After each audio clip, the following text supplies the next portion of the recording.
ਅਨਕ ਹਤਿਅੰ ਜਨਮ ਦਾਰਿਦ੍ਰੰ ਮਹਾਬਖਿਆਦੰ।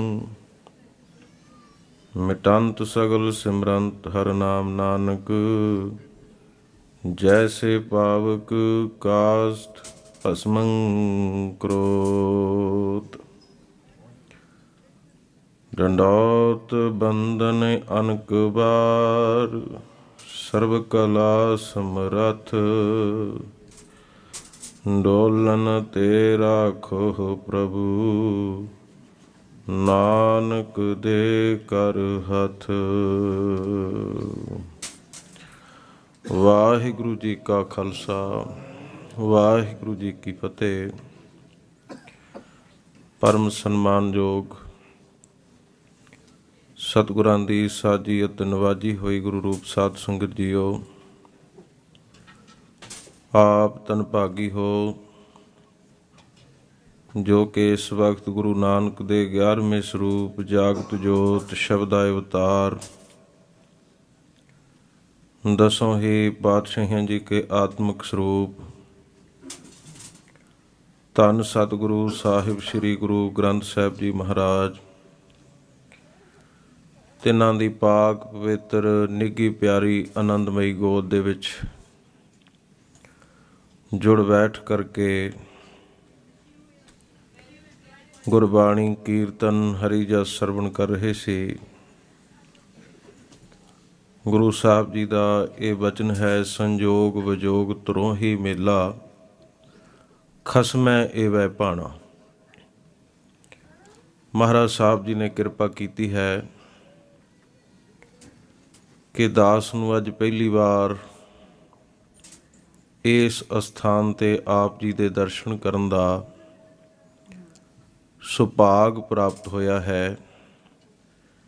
ਭਾਵੇਂ ਕਿ ਇਸ ਮੁਲਕ ਦੇ ਵਿੱਚ ਆਉਣ ਦਾ ਮੌਕਾ ਤਾਂ ਬਹੁਤ ਵਾਰੀ ਮਿਲਿਆ, ਸਤਿਗੁਰੂ ਜੀ ਕਿਰਪਾ ਕਰਨ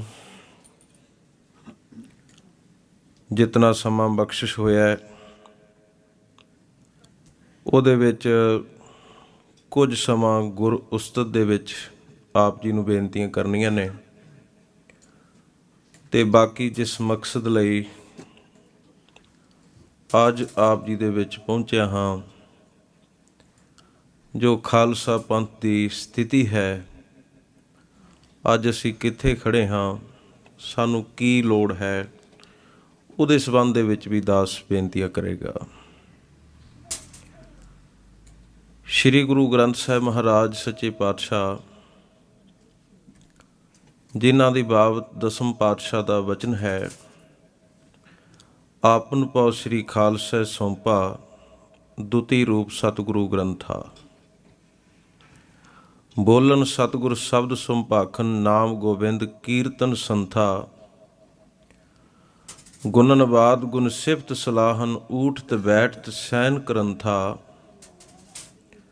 ਪਾਵਨ ਪੰਥ ਖਾਲਸਹਿ ਪ੍ਰਗਟਿਓ ਚਾਰ ਵਰਨ ਆਸ਼ਰਮ ਸੋ ਪੰਥਾ। ਇਨਕੇ ਦਰਸ ਸ੍ਰੀ ਸਤਿਗੁਰ ਕੋ ਦਰਸ਼ਨ। ਦਸਮ ਪਾਤਸ਼ਾਹ ਕਹਿੰਦੇ ਕਿ ਜਦੋਂ ਸਿੱਖ ਗੁਰੂ ਗ੍ਰੰਥ ਸਾਹਿਬ ਦੇ ਦਰਸ਼ਨ ਕਰੇਗਾ ਤਾਂ ਇਹ ਸਤਿਗੁਰੂ ਦੇ ਦਰਸ਼ਨ ਨੇ। ਇਨਕੇ ਦਰਸ਼ਨ ਸ੍ਰੀ ਸਤਿਗੁਰ ਕੋ ਦਰਸ਼ਨ। ਬੋਲਨ ਗੁਰੂ ਸ਼ਬਦ ਗੁਰ ਗ੍ਰੰਥਾ। ਦੁਆਦਸ ਭਾਨ ਸਤਿਗੁਰ ਏ ਕਹੀਅਤ ਦੁਆਦਸ ਭਾਨ ਪ੍ਰਗਟ ਹਰ ਸੰਥਾ। ਪ੍ਰਤਛ ਕਲਾ ਪਾਰ ਬ੍ਰਹਮ ਧਨੀਸ਼ੈ। ਇਹ ਵਚਨ ਬੜਾ ਧਿਆਨਯੋਗ ਹੈ ਜੋ ਦਸਮ ਪਾਤਸ਼ਾਹ ਨੇ ਨੰਦੇੜ ਦੀ ਧਰਤੀ 'ਤੇ ਅੰਤਮ ਸਮੇਂ ਦੇ ਵਿੱਚ ਖਾਲਸਾ ਪੰਥ ਨੂੰ ਕੀਤੇ ਸੀ, ਕਿਉਂਕਿ ਸਮਾਂ ਸੀ ਕਿ ਆਪ ਲੋਪ ਤਨ ਕਰਨ ਦੀ ਅਬ ਕੀਨੀ ਤਿਆਰੀ। ਸੰਗਤ ਕਿਸਕੇ ਆਸਰੇ ਅਬ ਜੀਆ ਵਿਚਾਰੀ। ਇਹ ਬੇਨਤੀ ਸੀ ਖਾਲਸੇ ਦੀ। ਮਹਾਰਾਜ ਆਪ ਜੀ ਨੇ ਸੰਸਾਰ ਤੋਂ ਓਹਲੇ ਹੋਣ ਦਾ ਮਨ ਬਣਾ ਲਿਆ ਸਰੀਰ ਕਰਕੇ, ਪਰ ਪੂਰਬ ਲਈ ਇੱਕ ਮਰਜ਼ਾਦਾ ਰਹੀ। ਪਕਰਾਵਤ ਲਰ ਰਹੇ ਪੂਰਬ ਤਹੇਰੋ। ਨਿਜ ਤਨ ਤਜਨੇ ਕੇ ਸਮੇਂ ਦੂਸਰ ਗੁਰ ਕੇਰੋ। ਜਦੋਂ ਗੁਰੂ ਦੂਸਰੇ ਸਰੀਰ ਤਿਆਗਦੇ ਸਨ ਤਾਂ ਸਰੀਰ ਨੂੰ ਓਹਲੇ ਕਰਨ ਤੋਂ ਪਹਿਲਾਂ ਦੂਸਰੇ ਗੁਰੂ ਦੇ ਲੜ ਲਾ ਦਿੰਦੇ ਸਨ। ਦਸਮ ਪਾਤਸ਼ਾਹ ਮਹਾਰਾਜ ਕਹਿਣ ਲੱਗੇ, ਕਾਹਲੀ ਨਾ ਕਰੋ ਖਾਲਸਾ ਜੀ, ਉਹ ਮਰਜ਼ਾਦਾ, ਉਹ ਰਵਾਇਤ ਉਸੇ ਤਰ੍ਹਾਂ ਬਰਕਰਾਰ ਰਹੇਗੀ।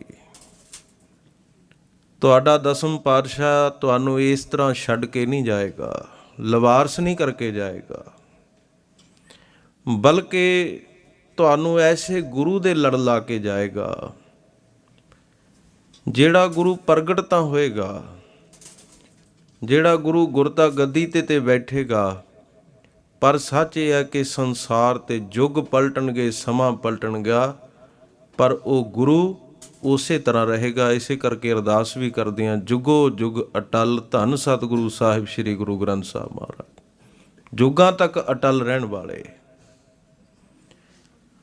ਪਾਰ ਬ੍ਰਹਮ ਪ੍ਰਤੱਛ ਕਲਾ, ਪਾਰ ਬ੍ਰਹਮ ਧਨੀਛੈ, ਗ੍ਰੰਥ ਪੰਥ ਖਾਲਸ ਵਰਤੰਤਾ। ਮਹਾਰਾਜ ਕਹਿਣ ਲੱਗੇ ਕਿ ਅੱਜ ਤੋਂ ਬਾਅਦ ਅਕਾਲ ਪੁਰਖ ਦੀ ਇੱਕ ਪ੍ਰਗਟ ਕਲਾ ਵਰਤੇਗੀ ਕਿ ਮੇਰਾ ਜਿਹੜਾ ਸਰੂਪ ਹੈ ਦੋ ਰੂਪ ਦੇ ਵਿੱਚ ਸੰਸਾਰ ਤੇ ਪ੍ਰਗਟ ਰਹੇਗਾ, ਇੱਕ ਪੰਥ ਦੇ ਰੂਪ ਦੇ ਵਿੱਚ ਤੇ ਦੂਸਰਾ ਗ੍ਰੰਥ ਦੇ ਰੂਪ ਦੇ ਵਿੱਚ। ਪ੍ਰਤੱਛ ਕਲਾ ਪਾਰ ਬ੍ਰਹਮ ਧਨੀਛੈ, ਗ੍ਰੰਥ ਪੰਥ ਖਾਲਸ ਵਰਤੰਤਾ। ਪੰਥ ਕੌਣ ਹੈ? ਪੰਜ ਪਿਆਰਿਆਂ ਨੂੰ ਪੰਥ ਕਿਹਾ, ਔਰ ਦਸਮ ਪਾਤਸ਼ਾਹ ਨੇ ਕਿਹਾ ਕਿ ਪੰਥ ਮੇਰੇ ਪ੍ਰਾਣ ਹਨ ਔਰ ਗ੍ਰੰਥ ਮੇਰੀ ਆਤਮਾ ਹੈ। ਇਹ ਬਚਨ ਕਹਿ ਕੇ ਦਸਮ ਪਾਤਸ਼ਾਹ ਫਿਰ ਦੇਖੋ ਨਿਮਰਤਾ ਸਤਿਗੁਰੂ ਦੀ, ਦਾਸ ਗੋਬਿੰਦ ਫਤਿਹ ਸਤਿਗੁਰੂ ਕੀ, ਫਤਿਹ ਬੁਲਾਉਣ ਲੱਗੇ ਨੇ ਹੁਣ ਆਖਰੀ ਖਾਲਸੇ ਨੂੰ। ਦਾਸ ਗੋਬਿੰਦ ਫਤਿਹ ਸਤਿਗੁਰੂ ਕੀ, ਖਾਸ ਗ੍ਰੰਥ ਗੁਰ ਰੂਪ ਬਦੰਤਾ।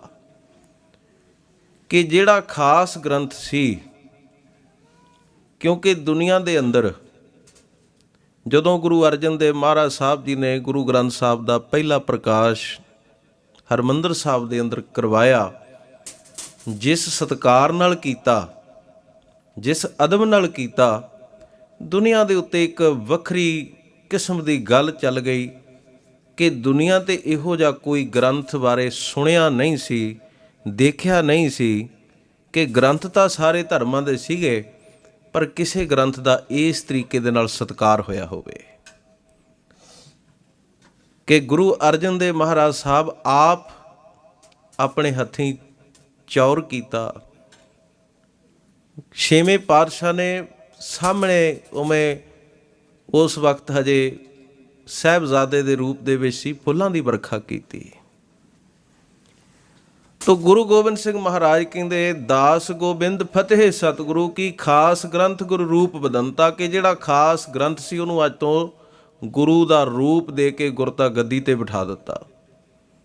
ਖਿਆਲ ਕਰਿਓ, ਕਿਉਂਕਿ ਭਾਵੇਂ ਅਸੀਂ 550 ਸਾਲਾ ਸ਼੍ਰੀ ਗੁਰੂ ਨਾਨਕ ਦੇਵ ਜੀ ਦਾ ਪਹਿਲਾ ਪ੍ਰਕਾਸ਼ ਮਨਾ ਰਹੇ ਹਾਂ, ਇਸ ਕਰਕੇ ਦਾਸ ਉਹਨਾਂ ਸ਼ਹੀਦਾਂ ਦੇ ਦਰ ਘਰ ਦਾ ਸੇਵਾਦਾਰ ਹੋਣ ਦੇ ਨਾਤੇ, ਉਹਨਾਂ ਸ਼ਹੀਦਾਂ ਦੇ ਘਰ ਦਾ ਝਾੜੂ ਬਰਦਾਰ ਹੋਣ ਦੇ ਨਾਤੇ ਆਪ ਸਰਬੱਤ ਸੰਗਤਾਂ ਨੂੰ ਲੱਖ ਲੱਖ ਮੁਬਾਰਕਾਂ ਦਿੰਦਾ ਹੈ।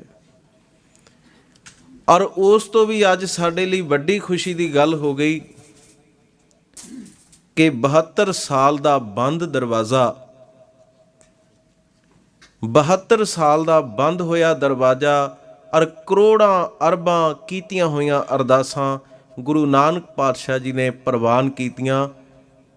ਔਰ ਮੈਂ, ਕਿਉਂਕਿ ਸਿੱਖ ਕੌਮ ਜਿਹੜੀ ਹੈ ਉਹ ਕਦੇ ਕਿਸੇ ਦਾ ਅਹਿਸਾਨ ਨਹੀਂ ਰੱਖਦੀ। ਜੇ ਨਵਾਬ ਮਲੇਰ ਕੋਟਲੇ ਨੇ, ਜਿਹੜਾ ਗੁਰੂ ਗੋਬਿੰਦ ਸਿੰਘ ਮਹਾਰਾਜ ਦਾ ਦੁਸ਼ਮਣ ਸੀ, ਉਹਨੇ ਭਰੀ ਸਭਾ ਦੇ ਵਿੱਚ ਉੱਠ ਕੇ ਗੱਲ ਕਹੀ ਸੀ ਕਿ ਸਾਹਿਬਜ਼ਾਦਿਆਂ ਤੇ ਜਿਹੜਾ ਜ਼ੁਲਮ ਕੀਤਾ ਜਾਂਦਾ ਹੈ, ਮੈਂ ਇਹਦਾ ਵਿਰੋਧ ਕਰਦਾ, ਉਹ ਸੇਵਕ ਨਹੀਂ ਸੀ ਬਣ ਗਿਆ ਦਸਮ ਪਾਤਸ਼ਾਹ ਦਾ, ਉਹਨੇ ਕੋਈ ਸਿੱਖੀ ਨਹੀਂ ਸੀ ਅਪਣਾ ਲਈ, ਪਰ ਉਹਨੇ ਇੱਕ ਜ਼ਬਰ ਤੇ ਜ਼ੁਲਮ ਦਾ ਵਿਰੋਧ ਕੀਤਾ। ਤੇ ਖਾਲਸਾ ਪੰਥ ਅੱਜ ਤੱਕ ਵੀ ਉਹਦਾ ਸਤਿਕਾਰ ਤੇ ਸਨਮਾਨ ਆਪਣੇ ਹਿਰਦੇ ਵਿੱਚ ਬਰਕਰਾਰ ਰੱਖਦਾ ਹੈ। ਤੇ ਕਹਿਣ ਤੋਂ ਭਾਵ ਇਹ ਆ ਕਿ ਉਹ ਤਾਂ ਕੰਮ ਬਗਾਨੇ ਦਾ ਸੀ ਔਰ ਉਹ ਵੀ ਪੂਰਾ ਨਹੀਂ ਸੀ। ਤੇ ਇਹਦੇ ਵਿੱਚ ਕੋਈ ਦੋਰਾਮਾ ਨਹੀਂ। ਮੈਂ ਬੇਬਾਕ ਹੋ ਕੇ ਕਹਾਂਗਾ ਕਿ ਇਹਦਾ ਸਿਹਰਾ ਸਰਦਾਰ ਨਵਜੋਤ ਸਿੰਘ ਸਿੱਧੂ ਨੂੰ ਜਾਂਦਾ ਹੈ, ਔਰ ਜਿਹਦੀ ਬਦੌਲਤ ਇਹ ਲਾਂਘਾ ਖੁੱਲਿਆ। ਬਖਸ਼ਿਸ਼ ਗੁਰੂ ਦੀ ਹੈ, ਕਾਰਜ ਤਾਂ ਕੋਈ ਵੀ ਹੈ ਗੁਰੂ ਤੋਂ, ਪਰਮੇਸ਼ਰ ਤੋਂ, ਹੁਕਮ ਤੋਂ ਬਿਨਾਂ ਤਾਂ ਸਾਡਾ ਜਨਮ ਵੀ ਨਹੀਂ ਹੋ ਸਕਦਾ। ਪਰ ਇੱਕ ਕਰਮ ਹੈ।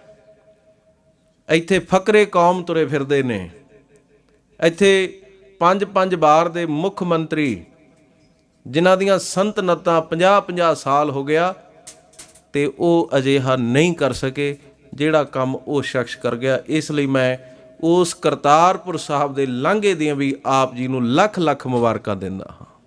ਗੁਰੂ ਕਿਰਪਾ ਕਰੇ। ਅਰਦਾਸ ਕਰਦਾ ਕਿ ਦਿਲੋਂ ਸੱਚੇ ਪਾਤਸ਼ਾਹ ਕਿ ਜਿਨ੍ਹਾਂ ਨੇ ਤੇਰੀ ਇਹ ਸੇਵਾ ਕੀਤੀ ਹੈ ਉਹਨਾਂ ਦੇ ਸਿਰ ਤੇ ਮਿਹਰ ਭਰਿਆ ਹੱਥ ਰੱਖ ਕੇ ਉਹਨਾਂ ਦੀਆਂ ਵੀ ਝੋਲੀਆਂ ਭਰ ਦਿਓ। ਧਿਆਨ ਦਿਓ ਦਸਮ ਪਾਤਸ਼ਾਹ। ਇਸ ਕਰਕੇ ਮੈਂ ਗੁਰੂ ਨਾਨਕ ਸਾਹਿਬ ਜੀ ਦੀ ਵਾਰਤਾਲਾਪ ਆਪ ਜੀ ਦੇ ਨਾਲ ਨਹੀਂ ਛੇੜਾਂਗਾ, ਕਿਉਂਕਿ ਮਹਾਂਪੁਰਖ ਬੜੇ ਡਿਟੇਲ ਦੇ ਨਾਲ ਮੈਨੂੰ ਪਤਾ ਹੈ ਕਿ ਗੁਰੂ ਨਾਨਕ ਸਾਹਿਬ ਦੇ ਵਿਸ਼ੇ ਦੇ ਉੱਤੇ ਲਗਾਤਾਰ ਇੱਥੇ ਤੁਹਾਨੂੰ ਸਾਰੀ ਕਥਾ ਸੁਣਾ ਕੇ ਗਏ ਨੇ। ਤੇ ਇਸ ਕਰਕੇ ਮੇਰੇ ਕੋਲ ਐਡੀ ਵਿਦਿਆ ਨਹੀਂ ਕਿ ਮੈਂ ਹੁਣ ਉਹਨਾਂ ਦੇ ਉੱਪਰੋਂ ਵੀ ਕੋਈ ਤੁਹਾਨੂੰ ਗੱਲ ਹੋਰ ਨਵੀਂ ਸੁਣਾ ਦਿਆਂ। ਧਿਆਨ ਦਿਓ ਗੁਰੂ ਗ੍ਰੰਥ ਸਾਹਿਬ ਮਹਾਰਾਜ ਸੱਚੇ ਪਾਤਸ਼ਾਹ 'ਤੇ, ਕਿਉਂਕਿ ਆਪਣਾ ਵਿਸ਼ਾ ਤੇ ਜਿਸ ਵਿਸ਼ੇ 'ਤੇ ਮੈਂ ਆ ਰਿਹਾ ਉਹਦੇ ਨਾਲ ਹੀ ਸੰਬੰਧਿਤ ਹੈ। ਗੁਰੂ ਗ੍ਰੰਥ ਸੱਚੇ ਪਾਤਸ਼ਾਹ ਮਹਾਰਾਜ ਦਸਮ ਪਾਤਸ਼ਾਹ ਕਹਿੰਦੇ, ਦਾਸ ਗੋਬਿੰਦ ਫਤਿਹ ਸਤਿਗੁਰੂ ਕੀ ਖਾਸ ਗ੍ਰੰਥ ਗੁਰੂ ਰੂਪ ਬਦੰਤਾ।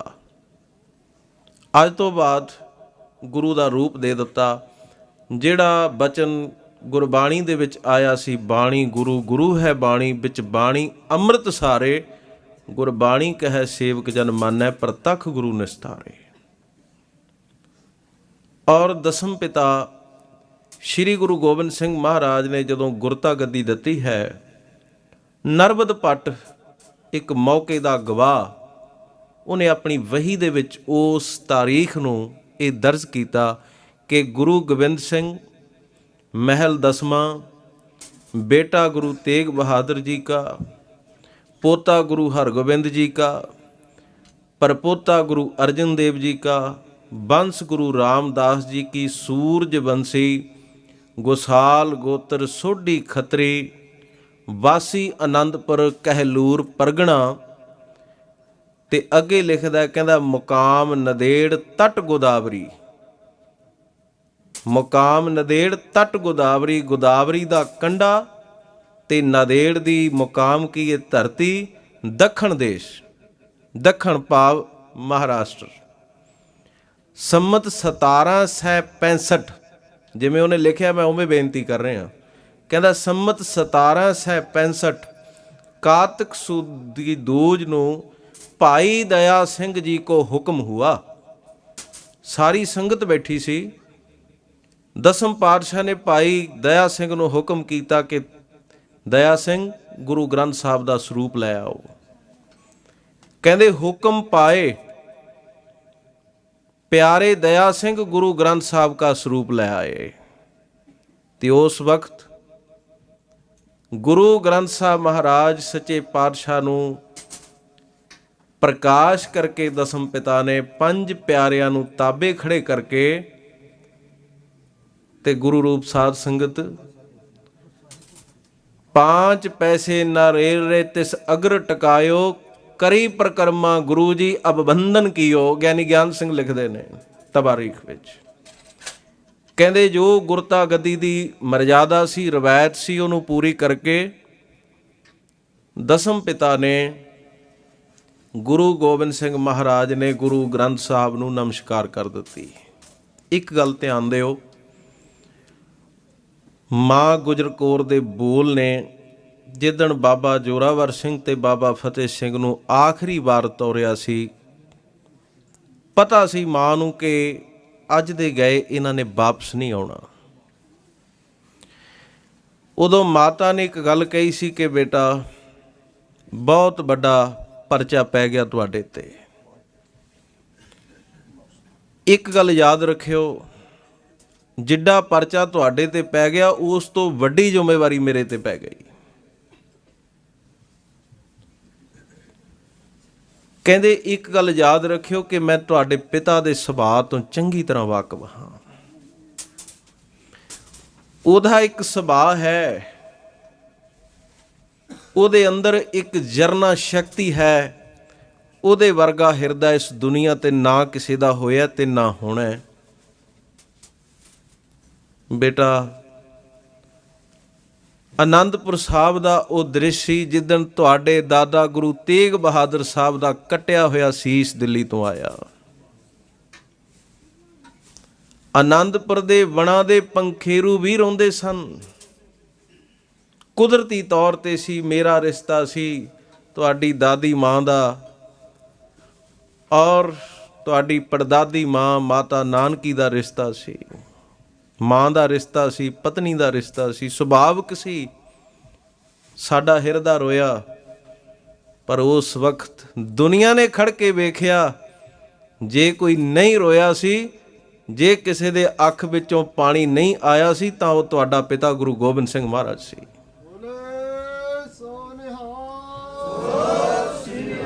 ਔਰ ਦੁਨੀਆ ਨੇ ਇਹ ਦ੍ਰਿਸ਼ ਦੇਖਿਆ, ਕਹਿਣ ਲੱਗੇ ਬੇਟਾ, ਤੁਹਾਡੇ ਪਿਤਾ ਨੇ ਆਪਣੇ ਪਿਤਾ ਦਾ ਕੱਟਿਆ ਹੋਇਆ ਸੀਸ ਵੇਖਿਆ, ਔਰ ਮੈਂ ਦਾਅਵੇ ਨਾਲ ਕਹਿ ਸਕਦੀ ਹਾਂ ਕਿ ਜੇ ਕਿਤੇ ਤੁਹਾਡਾ ਵੀ ਕੱਟਿਆ ਹੋਇਆ ਸੀਸ ਉਹਨੂੰ ਦੇਖਣਾ ਪੈ ਜਾਵੇ, ਉਹ ਦੇਖ ਲਏਗਾ। ਪਰ ਮੇਰੇ ਲਾਲ ਜੀ, ਇੱਕ ਗੱਲ ਧਿਆਨ ਰੱਖਣੀ, ਤੁਹਾਡਾ ਪਿਤਾ ਤੁਹਾਡਾ ਕੱਟਿਆ ਹੋਇਆ ਸੀਸ ਤਾਂ ਵੇਖ ਸਕਦਾ ਹੈ, ਪਰ ਤੁਹਾਡਾ ਕਿਸੇ ਅੱਗੇ ਝੁਕਿਆ ਹੋਇਆ ਸੀਸ ਨਹੀਂ ਉਹਨੇ ਵੇਖਣਾ। ਦੇਖਿਓ ਕਿਤੇ ਧਰਮ ਨੂੰ ਲਾਜ ਨਾ ਲੱਗ ਜਾਏ। ਇਹ ਸਿੱਖਿਆ ਸੀ ਮਾਂ ਦੀ। ਮੈਂ ਜਿਹੜੀ ਬੇਨਤੀ ਕਰਨ ਲੱਗਿਆ ਕਿ ਸਾਡੇ ਗੁਰੂ ਨੇ ਆਪਣੇ ਪਿਤਾ ਦਾ ਸੀਸ ਕਟਵਾ ਲਿਆ, ਆਪਣੇ ਪੁੱਤਰਾਂ ਦੇ ਸੀਸ ਕਟਵਾ ਲਏ। ਇਸ ਤੋਂ ਨਜ਼ਦੀਕ ਦੇ ਰਿਸ਼ਤੇ ਇਸ ਦੁਨੀਆ ਦੇ ਵਿੱਚ ਹੋਰ ਹੈ ਨਹੀਂ ਖਾਲਸਾ ਜੀ ਕੋਈ। ਪਰ 41 ਸਾਲ 9 ਮਹੀਨੇ 11 ਦਿਨ ਦਸਮ ਪਾਤਸ਼ਾਹ ਸੰਸਾਰ ਤੇ ਰਹਿ ਸਰੀਰ ਕਰਕੇ, ਪਰ ਪਾਤਸ਼ਾਹ ਦਾ ਸਿਰ ਨਹੀਂ, ਸੀਸ ਨਹੀਂ ਕਿਸੇ ਅੱਗੇ ਝੁਕਿਆ। ਜੇ ਝੁਕਿਆ,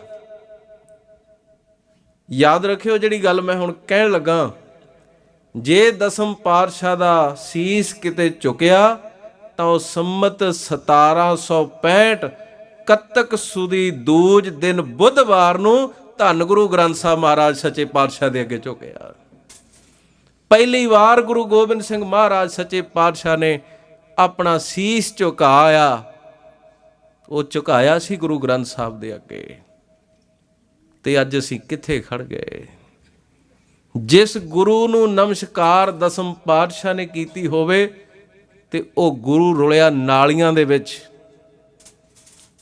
ਉਹ ਗੁਰੂ ਰੁਲਿਆ ਰੂੜੀਆਂ ਤੇ, ਉਸ ਗੁਰੂ ਦੇ ਪੱਤਰੇ ਪਾੜ ਦਿੱਤੇ ਗਏ।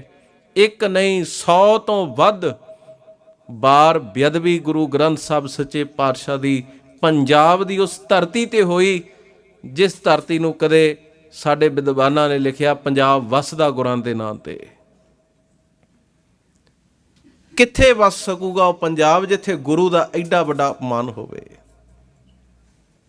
ਤੇ ਉਸ ਤੋਂ ਵੀ ਵੱਡੀ ਗੱਲ, ਤੇ ਗੁਰੂ ਦਾ ਅਪਮਾਨ ਉਦੋਂ ਹੋਇਆ ਜਦੋਂ ਰਾਜ ਵੀ ਉਹ ਕਰ ਰਹੇ ਸੀ ਜਿਹੜੇ ਆਪਣੇ ਆਪ ਨੂੰ ਗੁਰੂ ਦੇ ਪੈਰੋਕਾਰ ਅਖਵਾਉਂਦੇ ਸੀ। ਰਾਜ ਕਿਸੇ ਹੋਰ ਦਾ ਹੁੰਦਾ, ਬੇਅਦਬੀ ਕੋਈ ਹੋਰ ਦੀ ਕੋਈ ਹੋਰ ਆ ਕੇ ਕਰ ਜਾਂਦਾ, ਭਾਵੇਂ ਬਰਦਾਸ਼ਤ ਕਰਨ ਯੋਗ ਤਾਂ ਨਹੀਂ ਸੀ, ਪਰ ਫਿਰ ਵੀ ਕਿਉਂਕਿ ਖਾਲਸਾ ਪੰਥ ਦਾ ਆਪਣਾ ਇੱਕ ਵੱਖਰਾ ਇਤਿਹਾਸ ਹੈ, ਸਾਡਾ ਲੰਘਿਆ ਹੀ ਸਮਾਂ ਇਸ ਤਰ੍ਹਾਂ ਦਾ ਹੈ, ਗੱਲ ਬਰਦਾਸ਼ਤ ਹੋ ਜਾਂਦੀ। ਇਹ ਗੱਲ ਬਰਦਾਸ਼ਤ ਤੋਂ ਬਾਹਰ ਹੋ ਗਈ। ਪੰਜਾਬ ਉਬਲਿਆ, ਗੁਰੂ ਗ੍ਰੰਥ ਸਾਹਿਬ ਦੀ ਬੇਅਦਬੀ ਹੋਈ, ਤੇ ਜਿਸ ਨੇ ਕੀਤੀ, ਜਿਹਨੇ ਬੇਅਦਬੀ ਕੀਤੀ, ਉਸ ਤੋਂ ਵੀ ਦੁੱਖ ਦੀ ਗੱਲ ਇਹ ਰਹੀ ਕਿ ਬੇਅਦਬੀ ਕਰਨ ਵਾਲੇ ਨੂੰ ਫੜਨ ਦੀ ਬਜਾਏ ਉਹਨਾਂ ਨੂੰ 3-3 ਸਾਲ ਦੀਆਂ ਸਿਕਿਉਰਟੀਆਂ, ਜਿਪਸੀਆਂ, ਪਾਇਲਟ ਗੱਡੀਆਂ ਉਹਨਾਂ ਨੇ ਦਿੱਤੀਆਂ ਜਿਹੜੇ ਆਪਣੇ ਆਪ ਨੂੰ ਪੰਥ ਦੇ ਖੈਰ ਖੁਆਹ ਕਹਾਉਂਦੇ ਸੀ। ਕਹਿਣ ਤੋਂ ਭਾਵ ਧਿਆਨ ਦਿਓ, ਗੁਰੂ ਗੋਬਿੰਦ ਸਿੰਘ ਮਹਾਰਾਜ ਨੇ ਕਿਹਾ ਸੀ ਮੇਰੀ ਆਤਮਾ ਗ੍ਰੰਥ ਵਿੱਚ, ਆਤਮਾ ਰੁਲ ਗਈ ਪੰਜਾਬ ਵਿੱਚ। ਹੁਣ ਗੱਲ ਪੰਥ ਦੀ ਕਰ ਲਓ। ਭਾਈ ਸਾਹਿਬ ਬੋਲ ਰਹੇ ਸੀ ਕਿ ਦਾਸ ਤੋਂ ਪਹਿਲਾਂ ਦੱਸ ਰਹੇ ਸੀ, ਪੰਥ ਕਿੱਥੇ ਖੜਿਆ, ਪੰਜ ਪਿਆਰੇ ਕਿੱਥੇ ਖੜੇ ਨੇ? ਉਹ ਖੜੇ ਨੇ ਕਿ ਉਹਨਾਂ ਨੂੰ ਕੋਈ ਸਰਕਾਰੀ ਅਹੁਦੇ ਤੇ ਬੰਦਾ ਬੈਠਾ ਹਾਕ ਮਾਰ ਲਵੇ, ਹੁਕਮ ਦੇ ਦੇਵੇ, ਤੇ ਉਹ ਦੌੜੇ ਦੌੜੇ ਉੱਥੇ ਨੂੰ ਚਲੇ ਜਾਂਦੇ ਨੇ। ਸਰਕਾਰੀ ਕੋਠੀਆਂ 'ਚ ਬੈਠ ਕੇ, ਮੁੱਖ ਮੰਤਰੀ ਦੀ ਕੋਠੀ ਵਿੱਚ ਬੈਠ ਕੇ ਜੋ ਉਹਨਾਂ ਨੂੰ ਹੁਕਮ ਕਰ ਦਿੱਤਾ, ਤੇ ਉਹਨਾਂ ਨੇ ਸਪੀਕਰ ਬਣ ਕੇ ਅਕਾਲ ਤਖਤ ਦੀ ਉਸ ਪਾਵਨ ਜਗ੍ਹਾ ਤੋਂ ਬੈਠ ਕੇ ਉਹ ਕੌਮ ਦੇ ਮੱਥੇ ਤੇ ਮੜ ਦਿੱਤਾ। ਸਾਡਾ ਪੰਥ ਵੀ ਰੁਲ ਗਿਆ ਤੇ ਗ੍ਰੰਥ ਵੀ ਰੁਲ ਗਿਆ, ਤੇ ਸਾਡੇ ਪੱਲੇ ਕੀ ਰਿਹਾ? ਮੈਂ 2011 ਦੇ ਵਿੱਚ ਸ਼੍ਰੋਮਣੀ ਗੁਰਦੁਆਰਾ ਪ੍ਰਬੰਧਕ ਕਮੇਟੀ ਦਾ ਮੈਂਬਰ ਫਤਿਹਗੜ੍ਹ ਸਾਹਿਬ ਦੀ ਪਾਵਨ ਧਰਤੀ ਤੋਂ ਬਣਿਆ ਸੀ। ਭਾਵੇਂ ਕੁਦਰਤੀ ਗੱਲ ਹੈ, ਮੇਰਾ ਸੁਭਾਅ ਹੈ ਕਿ ਜਿਹਦੇ ਨਾਲ ਵੀ ਤੁਰੀਏ ਇਮਾਨਦਾਰੀ ਨਾਲ ਤੁਰੀਦਾ, ਆਗੂ ਮੰਨ ਕੇ ਤੁਰੀਦਾ, ਔਰ ਉਹਦਾ ਹੁਕਮ ਟਾਲੀਦਾ ਨਹੀਂ। ਮੈਨੂੰ ਸੰਤ ਸਮਾਜ ਨੇ ਇਹ ਹੁਕਮ ਕਰ ਦਿੱਤਾ। ਮੈਂ ਆਪਣੇ ਪਿਤਾ ਜੀ ਨੂੰ ਪੁੱਛਿਆ, ਉਹ ਉਸ ਵਕਤ ਇੱਥੇ ਸੀ ਤੁਹਾਡੇ ਕੋਲ ਇੰਗਲੈਂਡ ਦੇ ਵਿੱਚ, ਕਿਉਂਕਿ ਸਤੰਬਰ ਦੇ ਵਿੱਚ ਇਲੈਕਸ਼ਨ ਹੁੰਦੀ ਹੈ, ਅਗਸਤ ਦੇ ਵਿੱਚ ਉਹ ਇੱਥੇ ਹੁੰਦੇ। ਉਹਨਾਂ ਨੇ ਮੈਨੂੰ ਜਵਾਬ ਦੇ ਦਿੱਤਾ, ਉਹ ਕਹਿੰਦੇ ਲੋੜ ਨਹੀਂ, ਸਾਡਾ ਇਹ ਮਾਰਗ ਨਹੀਂ, ਨਾਲੇ ਇਹਨਾਂ ਲੋਕਾਂ ਨਾਲ ਸਾਡੀ ਕੋਈ ਚੱਲ ਨਹੀਂ ਸਕਦੀ। ਮੈਂ ਕਿਹਾ ਜੀ ਠੀਕ ਹੈ। ਫਿਰ ਇੱਥੋਂ ਹੀ ਪਤਾ ਨਹੀਂ ਕੁਝ ਸੰਗਤ ਦੇ ਸਰੀਰਾਂ ਨੇ ਕਿਹਾ ਕਿ ਜੇ ਨਹੀਂ ਮੌਕਾ ਹੈ, ਮੌਕਾ ਛੱਡਣਾ ਨਹੀਂ ਚਾਹੀਦਾ। ਗੱਲ ਇਹ ਆ, ਗੱਲ ਇਹ ਨਹੀਂ ਕਿ ਸੇਵਾ ਕਿੱਥੋਂ ਮਿਲਦੀ ਹੈ, ਤੇ ਗੱਲ ਤਾਂ ਵੇਖਣਾ ਸੰਗਤ ਨੇ ਲੁਕਾਈ ਨੇ ਮਨੁੱਖ ਦਾ ਕਿਰਦਾਰ ਹੁੰਦਾ ਕਿ ਉਹ ਵਿਚਰਦਾ ਕਿਵੇਂ ਹੈ। ਗੁਰੂ ਸਾਹਿਬ ਨੇ ਕਿਰਪਾ ਕੀਤੀ, ਸੇਵਾ ਮਿਲੀ। ਤੇ ਜਿਸ ਦਿਨ 2015 ਦੇ ਵਿੱਚ ਗੁਰੂ ਗ੍ਰੰਥ ਸਾਹਿਬ ਦੀ ਬੇਅਦਬੀ ਹੁੰਦੀ ਹੈ, ਮੈਂ ਇਟਲੀ ਦੇ ਵਿੱਚ ਸੀ। ਇੱਥੋਂ ਜਾਂਦੀ ਸਾਰ ਸਭ ਤੋਂ ਪਹਿਲਾਂ ਅਸਤੀਫਾ ਦੇ ਦਿੱਤਾ। ਮਤ ਸੋਚਣਾ ਕਿ ਮੈਂ ਤੁਹਾਨੂੰ ਇੱਥੇ ਕੋਈ ਆਪਣੀ ਕਥਾ ਇਹ ਸੁਣਾਉਣ ਵਾਸਤੇ ਮੈਂ ਗੱਲ ਲਿਆ ਰਿਹਾ ਕਿ ਪੰਥਕ ਅਕਾਲੀ ਲਹਿਰ ਜਿਹੜੀ ਹੈ, ਜਿਹਦੇ ਬਾਰੇ ਤੁਹਾਨੂੰ ਦੱਸਿਆ ਗਿਆ ਹੈ, ਜਥੇਦਾਰ ਭਾਈ ਰਣਜੀਤ ਸਿੰਘ ਜੀ, ਜਿਨ੍ਹਾਂ ਦੀ ਕੁਰਬਾਨੀ ਇਤਿਹਾਸ ਦੇ ਪੰਨਿਆਂ ਤੇ ਸਦਾ ਬੋਲਦੀ ਰਹਿਣੀ ਹੈ। ਇਹ ਕਾਰਨ ਕਿਵੇਂ ਬਣੇ? ਤੇ ਮੈਂ ਅਸਤੀਫਾ ਦੇ ਦਿੱਤਾ। 15-18 ਜਣਿਆਂ ਨੇ ਹੋਰ ਅਸਤੀਫਾ ਦੇ ਦਿੱਤਾ। ਚਲੋ ਜਿਹੜੇ ਕਮਜ਼ੋਰ ਜਿਹੇ ਹੁੰਦੇ ਨੇ, ਕੁਛ ਵਿੱਚੋਂ ਮੁੜ ਗਏ, ਤੇ ਪਰ ਗੁਰੂ ਦੀ ਕਿਰਪਾ ਹਜੇ ਵੀ ਤਕਰੀਬਨ ਸਾਡੇ ਕੋਲ 15 ਕੁ ਜਣੇ ਅਸੀਂ ਸ਼੍ਰੋਮਣੀ ਕਮੇਟੀ ਦੇ ਮੈਂਬਰ ਜਿਹੜੇ ਨੇ ਉਹ ਖੜੇ ਨੇ ਉਸੇ ਤਰ੍ਹਾਂ ਆਪਣੇ ਸਟੈਂਡ 'ਤੇ। ਅਸਤੀਫਾ ਪ੍ਰਵਾਨ ਨਹੀਂ ਹੋਇਆ। ਕੋਈ ਕਾਨੂੰਨ ਦਾ ਕੁਛ ਐਸਾ ਚੱਕਰ ਸੀ, ਜੇ ਉਹ ਅਸਤੀਫਾ ਪ੍ਰਵਾਨ ਕਰਦੇ ਸੀ ਤਾਂ ਸ਼੍ਰੋਮਣੀ ਕਮੇਟੀ ਨੂੰ ਖੁਦ ਕੋਈ ਕਈ ਤਰ੍ਹਾਂ ਦੀਆਂ ਜਿਹੜੀਆਂ ਉਹਨਾਂ ਦੇ ਸਾਹਮਣੇ ਦਿੱਕਤਾਂ ਜਿਹੜੀਆਂ ਸੀ ਉਹ ਪੇਸ਼ ਹੋਣੀਆਂ ਸੀ ਉਹਨਾਂ ਨੂੰ। ਤੇ ਜਦੋਂ ਉਹਨਾਂ ਨੇ ਪ੍ਰਵਾਨ ਨਹੀਂ ਕੀਤਾ, ਤੇ ਅਸੀਂ ਬੈਠ ਕੇ ਫੈਸਲਾ ਕੀਤਾ ਵੀ ਜੇ ਹੁਣ ਪ੍ਰਵਾਨ ਨਹੀਂ ਕਰਦੇ ਤੇ ਫਿਰ ਸਾਨੂੰ ਵੀ ਮੈਦਾਨ ਨਹੀਂ ਖੁੱਲ੍ਹਾ ਛੱਡਣਾ ਚਾਹੀਦਾ, ਤੇ ਇਹਨਾਂ ਨੂੰ ਹਰ ਜਗ੍ਹਾ 'ਤੇ ਇਹਨਾਂ ਦੀ ਰੋਕ ਟੋਕ ਜਿਹੜੀ ਹੈ ਉਹ ਸਾਨੂੰ ਕਰਨੀ ਚਾਹੀਦੀ ਹੈ, ਜਿੰਨੀ ਕੁ ਦੇਰ ਤੱਕ ਹਜੇ ਕੋਈ ਨਵੀਂ ਇਲੈਕਸ਼ਨ ਨਹੀਂ ਹੁੰਦੀ। ਤੇ ਉਸ ਦਰਮਿਆਨ ਹੀ ਮੈਨੂੰ ਸੁਨੇਹਾ ਸਿੰਘ ਸਾਹਿਬ ਦਾ ਮਿਲਿਆ ਕਿ ਸਿੰਘ ਸਾਹਿਬ ਮਿਲਣਾ ਚਾਹੁੰਦੇ ਨੇ। ਤੇ ਮੈਂ ਉਸ ਸੱਜਣ ਨੂੰ, ਭਾਈ ਜੋਗਾ ਸਿੰਘ ਨੇ, ਸ਼ਾਇਦ ਤੁਹਾਡੇ ਇੱਥੇ ਰਾਜ ਰੇਡੀਓ 'ਤੇ ਵੀ ਉਹ ਬੋਲਦੇ ਰਹਿੰਦੇ ਨੇ, ਉਹਨਾਂ ਦੀ ਡਿਊਟੀ ਲਾਈ ਹੋਈ ਹੈ। ਮੈਂ ਉਹਨਾਂ ਨੂੰ ਕਿਹਾ ਕਿ ਆਪਾਂ ਚੱਲਦੇ ਹਾਂ। ਉਹ ਕਹਿੰਦੇ ਨਹੀਂ, ਸਿੰਘ ਸਾਹਿਬ ਨੇ ਇੱਧਰ ਹੀ ਆਉਣਾ ਹੈ। ਤਾਂ ਸਿੰਘ ਸਾਹਿਬ ਅਸਥਾਨ 'ਤੇ ਆਏ, ਤੇ ਮੇਰੇ ਸਾਥੀ ਜਿਹੜੇ ਕੁਛ ਪ੍ਰਚਾਰਕ, ਨੌਜਵਾਨ ਪ੍ਰਚਾਰਕ, ਭਾਈ ਸੁਖਵਿੰਦਰ ਸਿੰਘ ਰਤਵਾੜਾ ਸਾਹਿਬ ਵਾਲੇ, ਚੰਗੀ ਸੋਚ ਰੱਖਦੇ ਨੇ, PhD ਕੀਤੀ ਹੈ ਵੈਸੇ ਧਰਮ ਦੀ ਉਹਨਾਂ ਨੇ, ਅਧਿਐਨ ਚੰਗਾ। ਉਹਨਾਂ ਨੂੰ ਬੁਲਾ ਲਿਆ ਤੇ ਬੈਠ ਕੇ ਸਿੰਘ ਸਾਹਿਬ ਦੇ ਨਾਲ ਜਦੋਂ ਵਿਚਾਰ ਹੋਈ, ਸਿੰਘ ਸਾਹਿਬ ਕਹਿਣ ਲੱਗੇ ਕਿ ਮੈਨੂੰ ਸੰਗਤ ਜਿਹੜਾ ਹੈ ਉਹ ਬਹੁਤ ਜ਼ੋਰ ਪਾ ਰਹੀ ਹੈ। ਹੁਣ ਵਿਦੇਸ਼ਾਂ ਤੋਂ, ਕੈਨੇਡਾ ਤੋਂ, ਇੰਗਲੈਂਡ ਤੋਂ ਸਾਰੇ ਕਹਿ ਰਹੇ ਨੇ ਕਿ ਹੁਣ ਸਮਾਂ ਇਹ ਮੰਗ ਕਰਦਾ ਹੈ ਜਥੇਦਾਰ ਜੀ ਕਿ ਹੁਣ ਤੁਸੀਂ ਮੈਦਾਨ ਦੇ ਵਿੱਚ ਆਓ, ਕਿਉਂਕਿ ਇਹਦੇ ਵਿੱਚ ਕੋਈ ਦੋਰਾਵਾ ਨਹੀਂ ਕਿ ਸ਼੍ਰੀਮਾਨ ਸੰਤ ਬਾਬਾ ਜਰਨੈਲ ਸਿੰਘ ਜੀ ਖਾਲਸਾ ਭਿੰਡਰਾਂ ਵਾਲਿਆਂ ਤੋਂ ਬਾਅਦ ਜੇ ਅੱਜ ਕੌਮ ਦੇ ਕੋਲ ਵਾਹਦ ਕੋਈ ਇੱਕ ਸ਼ਖਸੀਅਤ ਹੈ ਤਾਂ ਉਹ ਜਥੇਦਾਰ ਭਾਈ ਰਣਜੀਤ ਸਿੰਘ ਨੇ। ਹੋਰ ਵੀ ਹੈਗੇ, ਸਭ ਦਾ ਸਤਿਕਾਰ ਹੈ, ਪਰ ਜਿਹੋ ਜਿਹਾ ਯਕੀਨ ਮਹਾਂਪੁਰਖਾਂ 'ਤੇ ਸੀ, ਅੱਜ ਕੌਮ ਜਿਹੜਾ ਹੈ ਮੈਂ ਸਮਝਦਾ ਅੱਖਾਂ ਮੀਚ ਕੇ ਉਹੋ ਜਿਹਾ ਯਕੀਨ ਜਥੇਦਾਰ ਰਣਜੀਤ ਸਿੰਘ 'ਤੇ ਕਰ ਸਕਦੀ ਹੈ। ਇਹਦੇ ਵਿੱਚ ਕੋਈ ਦੋ ਰਾਵਾਂ ਨਹੀਂ, ਕਿਉਂਕਿ ਸਾਰੀ ਉਮਰ ਦਾ ਜਿਸ ਪੜਾਅ ਵਿੱਚ ਉਮਰ ਹੁਣ ਪਹੁੰਚ ਗਈ ਹੈ, ਇੱਥੇ ਆ ਕੇ ਨਹੀਂ ਕਦੇ ਕੋਈ ਡਿੱਗਦਾ ਹੁੰਦਾ। ਡਿੱਗਣ ਦੀਆਂ ਉਮਰਾਂ ਜਿਹੜੀਆਂ ਮੇਰੇ ਵਰਗੇ ਦੀ ਉਮਰ ਹੁੰਦੀ ਹੈ, ਇਹੋ ਜਿਹੀ ਉਮਰ ਦੇ ਵਿੱਚ ਬੰਦਾ ਕਈ ਵਾਰੀ ਕੋਈ ਵਕਤੀ ਪ੍ਰਭਾਵ ਜਿਹੜਾ ਹੈ, ਜਿਹੜਾ ਕੋਈ ਕੱਚਾ ਹੁੰਦਾ ਹੈ, ਤੇ ਪਰ ਕਿਉਂਕਿ ਜਿਹਦੀ ਐਡੀ ਵੱਡੀ ਕੁਰਬਾਨੀ ਹੈ, ਐਡਾ ਵੱਡਾ ਆਪਣੀ ਜ਼ਿੰਦਗੀ ਦੀ ਇੱਕ ਬਾਜੀ ਲਾ ਦਿੱਤੀ, ਬੰਦੀ ਅੰਦਰ ਸਿਫਤ ਕਰਾਏ ਤਾਕੋ ਕਹੀਏ ਬੰਦਾ, ਇਹ ਆਪਣਾ ਮਕਸਦ ਲੈ ਕੇ ਉਹਨਾਂ ਨੇ 17 ਸਾਲ ਆਪਣੀ ਜਵਾਨੀ ਜਿਹੜੀ ਹੈ ਕੌਮ ਦੇ ਲੇਖੇ ਲਾ ਦਿੱਤੀ। 13 ਸਾਲ ਦੀ ਜੇਲ੍ਹ ਤੇ 4 ਸਾਲ ਦੀ ਫਰਾਰੀ। ਤੇ ਉਸ ਤੋਂ ਬਾਅਦ ਸਿੰਘ ਸਾਹਿਬ ਕਹਿਣ ਲੱਗੇ, ਅਸੀਂ ਕਿਹਾ ਜੀ ਠੀਕ ਹੈ, ਹੱਥ ਬੰਨ੍ਹ ਕੇ ਅਸੀਂ ਤੁਹਾਡੇ ਨਾਲ ਹਾਂ, ਦਿਨ ਰਾਤ ਜਿੱਥੇ ਹੁਕਮ ਲਾਓਗੇ, ਜੋ ਡਿਊਟੀ ਲਾਓਗੇ ਅਸੀਂ ਨਿਭਾਵਾਂਗੇ। ਕਿਉਂਕਿ ਅਸੀਂ ਵੀ ਮਹਿਸੂਸ ਕਰਦੇ ਹਾਂ, ਜੇ ਹੁਣ ਮੈਂ ਇਹ ਮਹਿਸੂਸ ਕਰਾਂ ਕਿ ਅੱਜ ਇੱਕ ਸਾਡਾ ਇਸ ਤਰ੍ਹਾਂ ਦਾ ਸਿਸਟਮ ਬਣ ਗਿਆ, ਜੇ ਕਿਸੇ ਨੂੰ ਕਹੋ ਨਾ ਜੀ, ਉਹ ਕਹਿੰਦਾ ਨਹੀਂ ਜੀ ਮੈਂ ਤਾਂ ਇਸ ਕੰਮ 'ਚ ਪੈਣਾ ਨਹੀਂ, ਮੇਰਾ ਤਾਂ ਮਿਸ਼ਨ ਜਿਹੜਾ ਹੈ ਉਹ ਪ੍ਰਚਾਰ ਕਰਨਾ ਹੈ। ਮੈਂ ਕਈਆਂ ਨੂੰ ਕਿਹਾ, ਇੱਕ ਦੋ ਨੂੰ ਕਿਹਾ ਭਾਈ ਸਾਥ ਦਿਓ, ਕਹਿੰਦੇ ਜੀ ਨਹੀਂ ਜੀ ਅਸੀਂ ਤਾਂ ਪ੍ਰਚਾਰ ਕਰਨਾ ਗੁਰਮਤਿ ਦਾ। ਮੈਂ ਕਿਹਾ ਅਸੀਂ ਕਿਹੜਾ ਕੁਰਾਨ ਦਾ ਕਰਦੇ ਹਾਂ, ਅਸੀਂ ਕਿਹੜਾ ਗੀਤਾ ਦਾ ਪ੍ਰਚਾਰ ਕਰਦੇ ਹਾਂ, ਅਸੀਂ ਵੀ ਤਾਂ ਗੁਰਮਤਿ ਦਾ ਹੀ ਕਰਦੇ ਹਾਂ। ਸਾਨੂੰ ਕਥਾ ਨਹੀਂ ਆਉਂਦੀ? 10 ਸਾਲ ਲਾ ਕੇ ਵਿੱਦਿਆ ਪੜ੍ਹੀ ਹੈ ਤੁਸੀਂ, ਤਾਂ ਮੈਂ ਕਿਹਾ ਉਹ ਗ੍ਰੰਥਾਂ ਦੇ ਦਰਸ਼ਨ ਵੀ ਨਹੀਂ ਕਰੇ ਹੋਣੇ ਜਿਹੜੇ ਮਹਾਂਪੁਰਖਾਂ ਨੇ ਦਾਸ ਨੂੰ ਪੜ੍ਹਾ ਦਿੱਤੇ। ਇਸ ਕਰਕੇ ਆਹ ਗੱਲ ਨਾ ਕਰੋ, ਇਹ ਸਾਨੂੰ ਸਿੱਖਿਆ ਨਾ ਦਿਓ। ਜਿਹੜੀ ਗੱਲ ਇਹ ਆ ਵੀ ਤੁਹਾਡਾ ਪ੍ਰਚਾਰ ਕੀ ਕਰੂਗਾ ਜੇ ਕੌਮ ਦਾ ਹੀ ਹਾਲ ਬੁਰਾ ਹੋ ਗਿਆ, ਜੇ ਤੁਹਾਡਾ ਪ੍ਰਚਾਰ ਸੁਣਨੇ ਵਾਲਾ ਹੀ ਕੋਈ ਨਾ ਰਿਹਾ, ਜੇ ਪ੍ਰਚਾਰ ਸੁਣਨ ਵਾਲਾ ਹੀ ਕੋਈ ਨਾ ਰਿਹਾ, ਪ੍ਰਚਾਰ ਕਰੂਗਾ ਕੀ? ਇਹ ਡਿਊਟੀ ਪ੍ਰਚਾਰਕ ਦੀ ਹੈ। ਕਦੇ ਗੁਰਬਾਣੀ ਪੜ੍ਹੋ, ਮਹਾਰਾਜ ਸਾਹਿਬ ਕਹਿੰਦੇ ਨੇ ਬੋਲ ਸੋ ਧਰਮ ਮੀੜਿਆ, ਮੋਨ ਕਤ ਧਾਰੀ ਰਾਮ, ਧਰਮ ਦੀ ਹਾਨੀ ਹੁੰਦੀ ਹੋਵੇ ਤੇ ਉਸ ਵਕਤ ਧਰਮ ਦੀ ਗੱਲ ਕਰਨ ਵਾਲਾ ਚੁੱਪ ਕਰਕੇ ਬਹਿ ਜਾਵੇ, ਇਸ ਤੋਂ ਵੱਡਾ ਇਸ ਦੁਨੀਆ ਤੇ ਪਾਪ ਕੋਈ ਨਹੀਂ ਹੁੰਦਾ। ਤੋ ਇਸ ਕਰਕੇ ਬਹੁਤ ਸਾਰਿਆਂ ਨੂੰ ਹੁਣ ਥੋੜ੍ਹੀ ਥੋੜ੍ਹੀ ਸਮਝ ਲੱਗਣ ਲੱਗੀ ਹੈ। ਇੱਕ ਤਾਂ ਸਾਡਾ ਇਹ ਸੁਭਾਅ ਬਣ ਗਿਆ ਵੀ ਅਸੀਂ ਬ੍ਰਹਮ ਗਿਆਨੀ ਬਣ ਕੇ ਦਿਖਾਉਂਦੇ ਹਾਂ, ਨਹੀਂ ਜੀ ਸਾਡਾ ਇਹ ਨਹੀਂ। ਦੂਜਾ ਸੁਭਾਅ ਇਹ ਬਣ ਗਿਆ ਵੀ ਅਸੀਂ ਉਦੋਂ ਤੁਰਨਾ ਜਦੋਂ ਦੇਖਣਾ ਵੀ ਮਾਹੌਲ ਬਣ ਗਿਆ। 2 ਸਾਲ ਸਿੰਘ ਸਾਹਿਬ ਨੇ ਪਹਿਲੀ ਮੀਟਿੰਗ ਜਿਹੜੀ ਸੀ ਉਹ ਸ਼ਿਵਾਲਕ ਸਕੂਲ ਦੇ ਐਡੀਟੋਰੀਅਮ ਦੇ ਵਿੱਚ ਰੱਖੀ, ਮੋਹਾਲੀ। ਤੇ ਸਿੰਘ ਸਾਹਿਬ ਕਹਿਣ ਲੱਗੇ ਵੀ ਮੈਂ 20 ਸਾਲ ਤੋਂ ਇਸ ਫੀਲਡ ਦੇ ਵਿੱਚ ਤੁਰਿਆ ਹੋਇਆ, 1999 ਤੋਂ। ਆਪਾਂ ਇੱਕ ਇਕੱਠ ਰੱਖਣਾ, ਪਰ ਉਹਦੇ ਬਾਰੇ ਨਾ ਕੋਈ ਇਸ਼ਤਿਹਾਰ ਦੇਣਾ, ਨਾ ਕੋਈ ਸੋਸ਼ਲ ਮੀਡੀਆ 'ਤੇ ਪਾਉਣਾ। ਸਿਰਫ ਮੈਂ ਟੈਲੀਫੋਨ ਕਰਨੇ ਨੇ ਉਹਨਾਂ ਸੱਜਣਾਂ ਨੂੰ, ਉਹਨਾਂ ਗੁਰਮੁਖਾਂ ਨੂੰ ਜਿਹੜੇ 20 ਸਾਲ ਤੋਂ ਮੇਰੇ ਨਾਲ ਤੁਰੇ ਹੋਏ ਨੇ।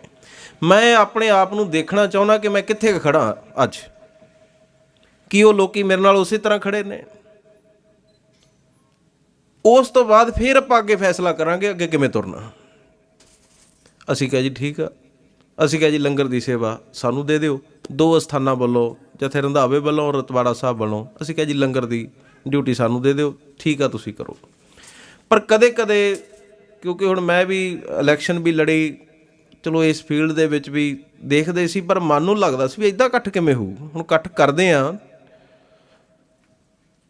ਤੇ ਜਦੋਂ ਉੱਥੇ ਅਸੀਂ ਗਏ, ਜਿਹੜਾ ਮੈਂ ਹੁਣ ਸੰਗਤ ਦੇ ਵਿੱਚ ਬੈਠ ਕੇ, ਵੈਸੇ ਵੀ ਝੂਠ ਬੋਲਣ ਦੀ ਆਦਤ ਨਹੀਂ ਚਾਹੀਦੀ ਮਨੁੱਖ ਨੂੰ, ਪਰ ਸੰਗਤ ਦੇ ਵਿੱਚ ਬੈਠ ਕੇ ਤਾਂ ਝੂਠ ਬੋਲਣਾ ਮਹਾਂਪਾਪ ਹੁੰਦਾ। 10 ਵਜੇ ਤੱਕ ਉੱਥੇ ਕੋਈ ਨਹੀਂ ਆਇਆ। ਮੈਂ ਭਾਈ ਸੁਖਵਿੰਦਰ ਸਿੰਘ ਨੂੰ ਕਿਹਾ, ਮੈਂ ਕਿਹਾ ਮੈਨੂੰ ਲੱਗਦਾ ਵੀ ਇਹ ਲੰਗਰ ਕਿਸੇ ਗੁਰਦੁਆਰੇ ਦੇਣਾ ਪੈਣਾ ਜਾ ਕੇ। ਵੀ ਸਿੰਘ ਸਾਹਿਬ ਨੇ ਨਾ ਜਿੱਦ ਕਰ ਲਈ, ਦੇਖੋ ਇੱਦਾਂ ਕਿਵੇਂ ਇਕੱਠ ਹੋ ਸਕਦਾ, ਨਾ ਇਸ਼ਤਿਹਾਰ ਨਾ ਕਿਸੇ ਨੂੰ ਸੋਸ਼ਲ ਮੀਡੀਆ 'ਤੇ ਪਾਇਆ। ਯਕੀਨ ਕਰਿਓ, ਮੈਂ ਆਪਣੀ ਜ਼ਿੰਦਗੀ ਦਾ ਤਜਰਬਾ ਤੁਹਾਡੇ ਨਾਲ ਸਾਂਝਾ ਕਰਦਾ ਵੀ ਅਗਲੇ 40 ਕੁ ਮਿੰਟ ਲੱਗੇ, ਸਾਨੂੰ ਨਹੀਂ ਪਤਾ ਲੱਗਿਆ ਵੀ ਗੱਡੀਆਂ ਭਰ ਭਰ ਕੇ ਲੋਕੀ ਕਿੱਥੋਂ ਆ ਗਏ। 1000 ਕੁਰਸੀ ਸੀ ਤੇ ਤਕਰੀਬਨ 850 ਤੋਂ ਲੈ ਕੇ 900 ਤੱਕ ਬੰਦਾ ਉੱਥੇ ਆ ਗਿਆ। ਤੇ ਚਲੋ ਸਿੰਘ ਸਾਹਿਬ ਦਾ ਆਪਣਾ ਉਹਨਾਂ ਦਾ ਜ਼ਿੰਦਗੀ ਦਾ ਇੱਕ ਤਜਰਬਾ ਸੀ, ਸਾਡੇ ਉਹ ਤਜਰਬੇ ਨਹੀਂ ਹੈਗੇ, ਨਾ ਉਮਰਾਂ ਦੇ ਨੇ ਨਾ ਕਮਾਈ ਦੇ ਨੇ, क्योंकि उन्हों की कमाई, उन्हों की उम्र ते उन्हों के जज्बात, तो उस तो बाद फिर फैसला किया कि ये संस्था जी है यदी रजिस्ट्रेशन करवानी है। रजिस्ट्रेशन हो गई। उस तो बाद फिर फैसला किया कि हुण आपां लोकां दे विच, पिंडां दे विच जाना शुरू करिए। जे साडे कोल 100 बंदा भी आके सुनदा, समझ लो कि असीं कामयाब हाँ। उस तो बाद फिर गल बनी ना कि शुरुआत किवें करिए। मैं कहा सिंह साहब ये सेवा हुण तुसीं दास नूं दो, ये पहल हुण फतेहगढ़ साहब तो करदे आ, शहीदां दी धरती तो। ते अमलोह हलका पैंदा फतेहगढ़ साहब दे विच 3 सीटां ने, एक फतेहगढ़ साहब, एक अमलोह ते एक बसी। मैंबर 4 चुने जाते हैं, सीटां 3 ने क्योंकि एक रिजर्व होंदी है, वो घूमदी रहिंदी है। आई इलैक्शन दे विच कदे फतेहगढ़ साहब तो रिजर्व हो जाता, नाल कदे बसी हो जाता, कदे अमलोह हो जाता। अमलोह दे विच एक गुरुद्वारा सिंह सभा, बड़ा वड्डा गुरुद्वारा, पुराना गुरु घर है, उहदा प्रधान। तो मैं उहदे नाल बैठ के गल कीती। मैं कहा गल ये आ, तू सियासी लोगों के मगर तुरिया फिरदा, कदे MLA की टिकट लई, कदे कासे लई। जे तू गुरु की सेवा करें, तू श्रोमणी कमेटी वाले पासे मन बनावें। तेरे वर्गे गुरमुखां की लोड़ आ, जिन्हां नूं गुरमत का ज्ञान भी आ ते पता भी आ सेवा किवें करीदी आ। वो कहण लगा जी मैं तैयार हाँ। मैं कहा भी फिर इस तरह जथेदार साहब नूं मैं लियाउणा ते तू इत्थे इकट्ठ किन्ना कर लेंगा, किन्ने क बंदे? कहता जी मैं 200-250 सिख इत्थे इकट्ठा कर लूँ।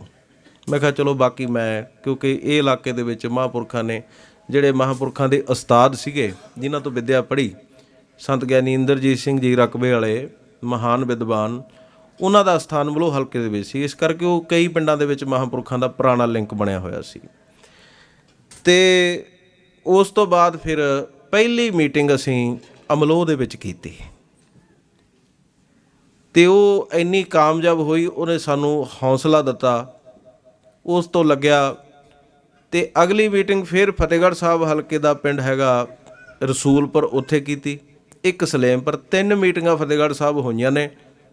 फिर तां जिवें बत्ती वाले बंब नहीं हुंदे भी एक नूं अग लग जावे, वो फिर ठा करदे चलदे जांदे ने अगे नूं।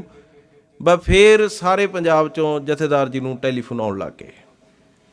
फिर वो तुसीं देखदे होवोगे सोशल मीडिया ते चलदे रहे। फिर समा पिछले 6 महीने तो सिंह साहब एक गल ते जोर दिंदे सी, कहंदे देखो आपां मेहनत बहुत कर लई, पर हुण ये गल अगे तां बननी है जिन्नी देर तक तुसीं कौम नूं हुण यकीन नहीं करा दिंदे कोई प्लेटफॉर्म दिखा के। जिन्नी देर तक तुसीं वड्डा इकट्ठ नहीं करोगे, उन्नी देर तक कौम नूं यकीन नहीं होना। क्योंकि सरबत खालसा बरगाड़ी कई तरह नाल जिहड़ा कौम दे मन जिहड़े ने वो टुटे हुए ने। साथ बहुत दिता संगत ने, पर कुछ ना अग्गेों मिलण करके निराशता विच आ गए।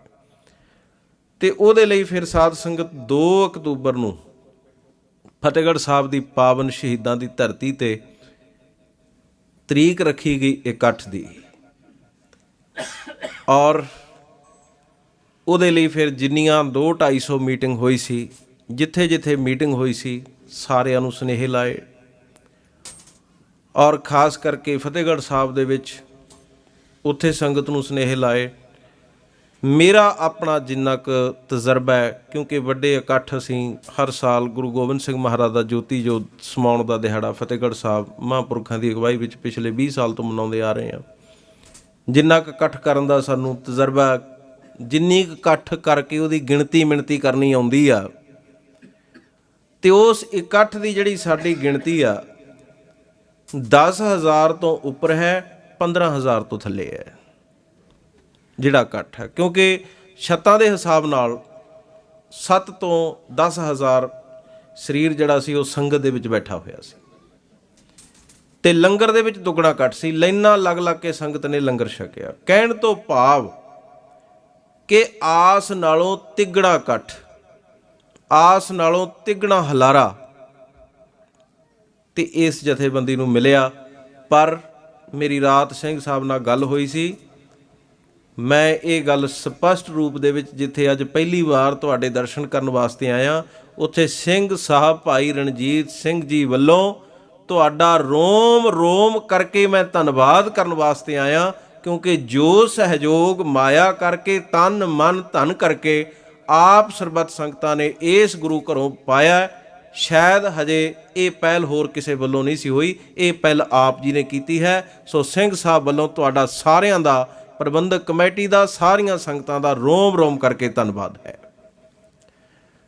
ते इकट्ठ दूसरी गल हुण मैं आप जी नूं बेनती करदिआं कि इहदा मिशन की रखिआ, क्योंकि तुहानूं ये जानकारी होनी चाहिदी है।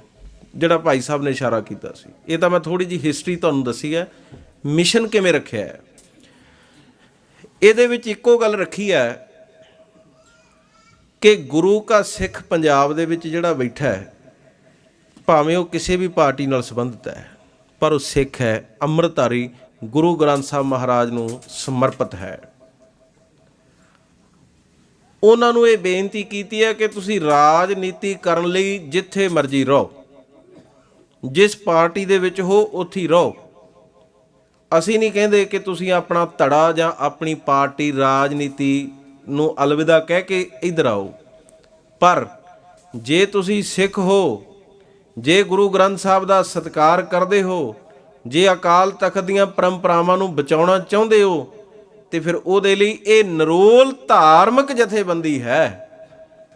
ਇਹਦਾ ਕੋਈ ਵੀ ਵਿਅਕਤੀ ਕਦੇ ਵੀ ਕੋਈ ਸਿਆਸੀ ਚੋਣ ਦੇ ਵਿੱਚ ਭਾਗ ਨਹੀਂ ਲੈ ਸਕਦਾ। ਇਹ ਲਿਖਤ ਦੇ ਵਿੱਚ ਕਾਨੂੰਨ ਬਣਾ ਦਿੱਤਾ ਗਿਆ ਦਾ।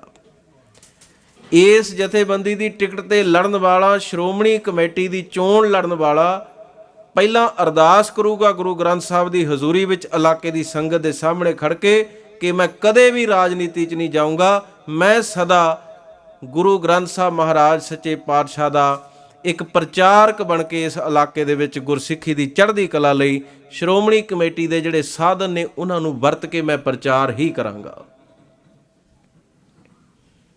इसलिए ये जिहड़ी गल सीगी, क्योंकि अज तक इहो जी गल किसी जथेबंदी ने ना करन करके जिहड़े दूसरियां पार्टियां विच पोलीटिकल तौर ते लोग जुड़े हुए ने वो कदे उधरों टुटदे नहीं सी। ਅੱਜ ਅਸੀਂ ਜਦੋਂ ਇਲਾਕੇ ਵਿੱਚ ਜਾਂਦੇ ਹਾਂ, ਅਸੀਂ ਮਹਿਸੂਸ ਕਰਦੇ ਹਾਂ ਕਿ ਹਰ ਪਾਰਟੀ ਦਾ ਸਿੱਖ ਜਿਹੜਾ ਹੈ ਉਹ ਵੱਧ ਚੜ ਕੇ ਹਿੱਸਾ ਪਾ ਰਿਹਾ ਹੈ। ਈਵਨ ਇੱਥੋਂ ਤੱਕ ਮੈਂ ਤੁਹਾਨੂੰ ਕਹਿ ਸਕਦਾ ਕਿ ਅਕਾਲੀ ਦਲ ਨਾਲ ਹਜੇ ਵੀ ਜੁੜੇ ਹੋਏ ਲੋਕ ਉਹ ਵੀ ਇਹ ਗੱਲ ਦਾ ਮਨ ਬਣਾਈ ਬੈਠੇ ਨੇ, ਫੈਸਲਾ ਕਰੀ ਬੈਠੇ ਨੇ, ਕਿਉਂਕਿ ਪਿੰਡਾਂ ਦੀਆਂ ਧੜੇਬੰਦੀਆਂ ਹੁੰਦੀਆਂ ਨੇ, ਉਹਨਾਂ ਨੂੰ ਨਹੀਂ ਲੈਣਾ ਬਾਦਲ ਤੋਂ ਕੁਛ, ਉਹਨਾਂ ਨੂੰ ਲੈਣਾ ਕਿਸੇ ਹੋਰ ਤੋਂ। ਉਹ ਪਿੰਡ ਦੀ ਪਾਰਟੀਬਾਜ਼ੀ 'ਚ ਉਹ ਛੱਡ ਨਹੀਂ ਸਕਦੇ, पर वो कहते हैं भी असी इस गल के उत्ते फैसला किया कि जथेदार का सत्कार असी करना ही करना है। सिंह साहब भाई रणजीत सिंह ने जो ये उद्यम उपराला किया तो असी सिंह साहब का ठोक के साथ देंगे, क्योंकि कोई भी चीज़ होंदी है ना, वो तुहानूं उहदी आभा दे विचों उहदा प्रतीत होण लग जाता। इकट्ठ तो बाद जो तब्दीली एकदम आई है, बड़े लोग अजिहे सी जिहड़े मैनूं टिचरां करदे सी शुरू च, ਉਹ ਮੈਨੂੰ ਕਹਿੰਦੇ ਸੀਗੇ ਵੀ ਦੇਖੋ ਭਾਈ ਸਾਹਿਬ ਕਿਹੜੇ ਪਾਸੇ ਨੂੰ ਪੈ ਗਏ, ਬਈ ਕੀ ਲੋੜ ਹੈ ਜੀ, ਕੁਛ ਬਣਨਾ ਤਾਂ ਹੈ ਨਹੀਂ। ਜਦੋਂ ਮੇਰੇ ਸਾਹਮਣੇ 2-3 ਬੰਦਿਆਂ ਨੇ ਸਵਾਲ ਕੀਤੇ, ਮੈਂ ਉਹਨਾਂ ਨੂੰ ਇੱਕ ਉੱਤਰ ਦਿੱਤਾ ਸੀ। ਮੈਂ ਕਿਹਾ ਜੀ ਮੈਂ ਇਹ ਸੋਚ ਕੇ ਨਹੀਂ ਤੁਰਿਆ ਕਿ ਕੁਛ ਬਣਨਾ ਜਾਂ ਨਹੀਂ ਬਣਨਾ, ਇਹ ਜਥੇਬੰਦੀ ਦਾ ਕਾਮਯਾਬ ਹੋਣਾ ਜਾਂ ਨਹੀਂ ਕਾਮਯਾਬ ਹੋਣਾ, ਇਹ ਮੈਨੇ ਨਹੀਂ ਰੱਖਦੀ ਗੱਲ। मैं इतिहास के भविख नूं देख के तुरिया, मैं इतिहास दीयां तवारीखां नूं देख के तुरिया। इतिहास कदे किसी नूं माफ़ नहीं करता। अज तो 300 साल पुराना असीं 10वें पातशाह का इतिहास चक लीए, जिन्हां ने गुरु घर दे नाल धोखा दिता, अपनियां जिम्मेवारियां नहीं समझियां, इतिहास अज उन्हां नूं माफ़ नहीं करता।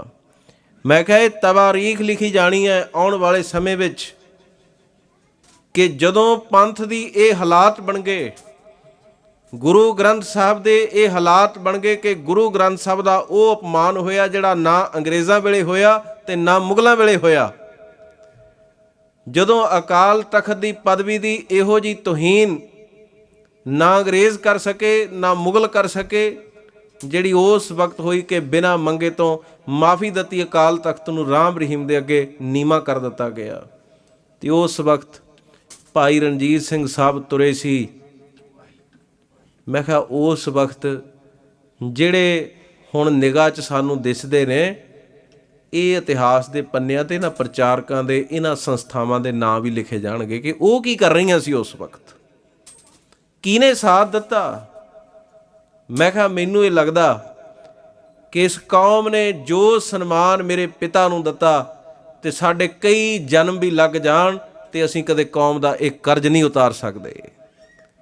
ਮੈਂ ਇਸ ਕੌਮ ਦੇ ਆਪਣੇ ਪਿਤਾ ਨੂੰ ਦਿੱਤੇ ਹੋਏ ਸਤਿਕਾਰ ਨੂੰ ਮੁੱਖ ਰੱਖ ਕੇ ਆਪਣੀ ਜ਼ਿੰਮੇਵਾਰੀ ਸਮਝ ਕੇ ਇਸ ਲਈ ਤੁਰਿਆ। ਕੱਲ੍ਹ ਨੂੰ ਕੁਛ ਬਣੇ ਭਾਵੇਂ ਨਾ ਬਣੇ, ਪਰ ਆਉਣ ਵਾਲਾ ਇਤਿਹਾਸ ਸਾਨੂੰ ਜ਼ਰੂਰ ਮਾਫ ਕਰੇਗਾ। ਇਤਿਹਾਸ ਸਾਨੂੰ ਜ਼ਰੂਰ ਕਹੇਗਾ ਕਿ ਉਸ ਸ਼ਖਸੀਅਤ ਦੇ ਨਾਲ ਅਸੀਂ ਤੁਰੇ, ਕਿਉਂਕਿ ਜਥੇਦਾਰ ਦੀ ਜਿਹੜੀ ਕੁਰਬਾਨੀ ਹੈ, ਇਸ ਕੁਰਬਾਨੀ ਨੂੰ, ਕਿਉਂਕਿ ਕੌਮ ਦੀ ਡਿੱਗੀ ਹੋਈ ਪੱਗ ਨੂੰ ਖਾਲਸਾ ਜੀ ਮੁੜ ਕੇ ਸਿਰ ਤੇ ਰੱਖਿਆ ਸੀ।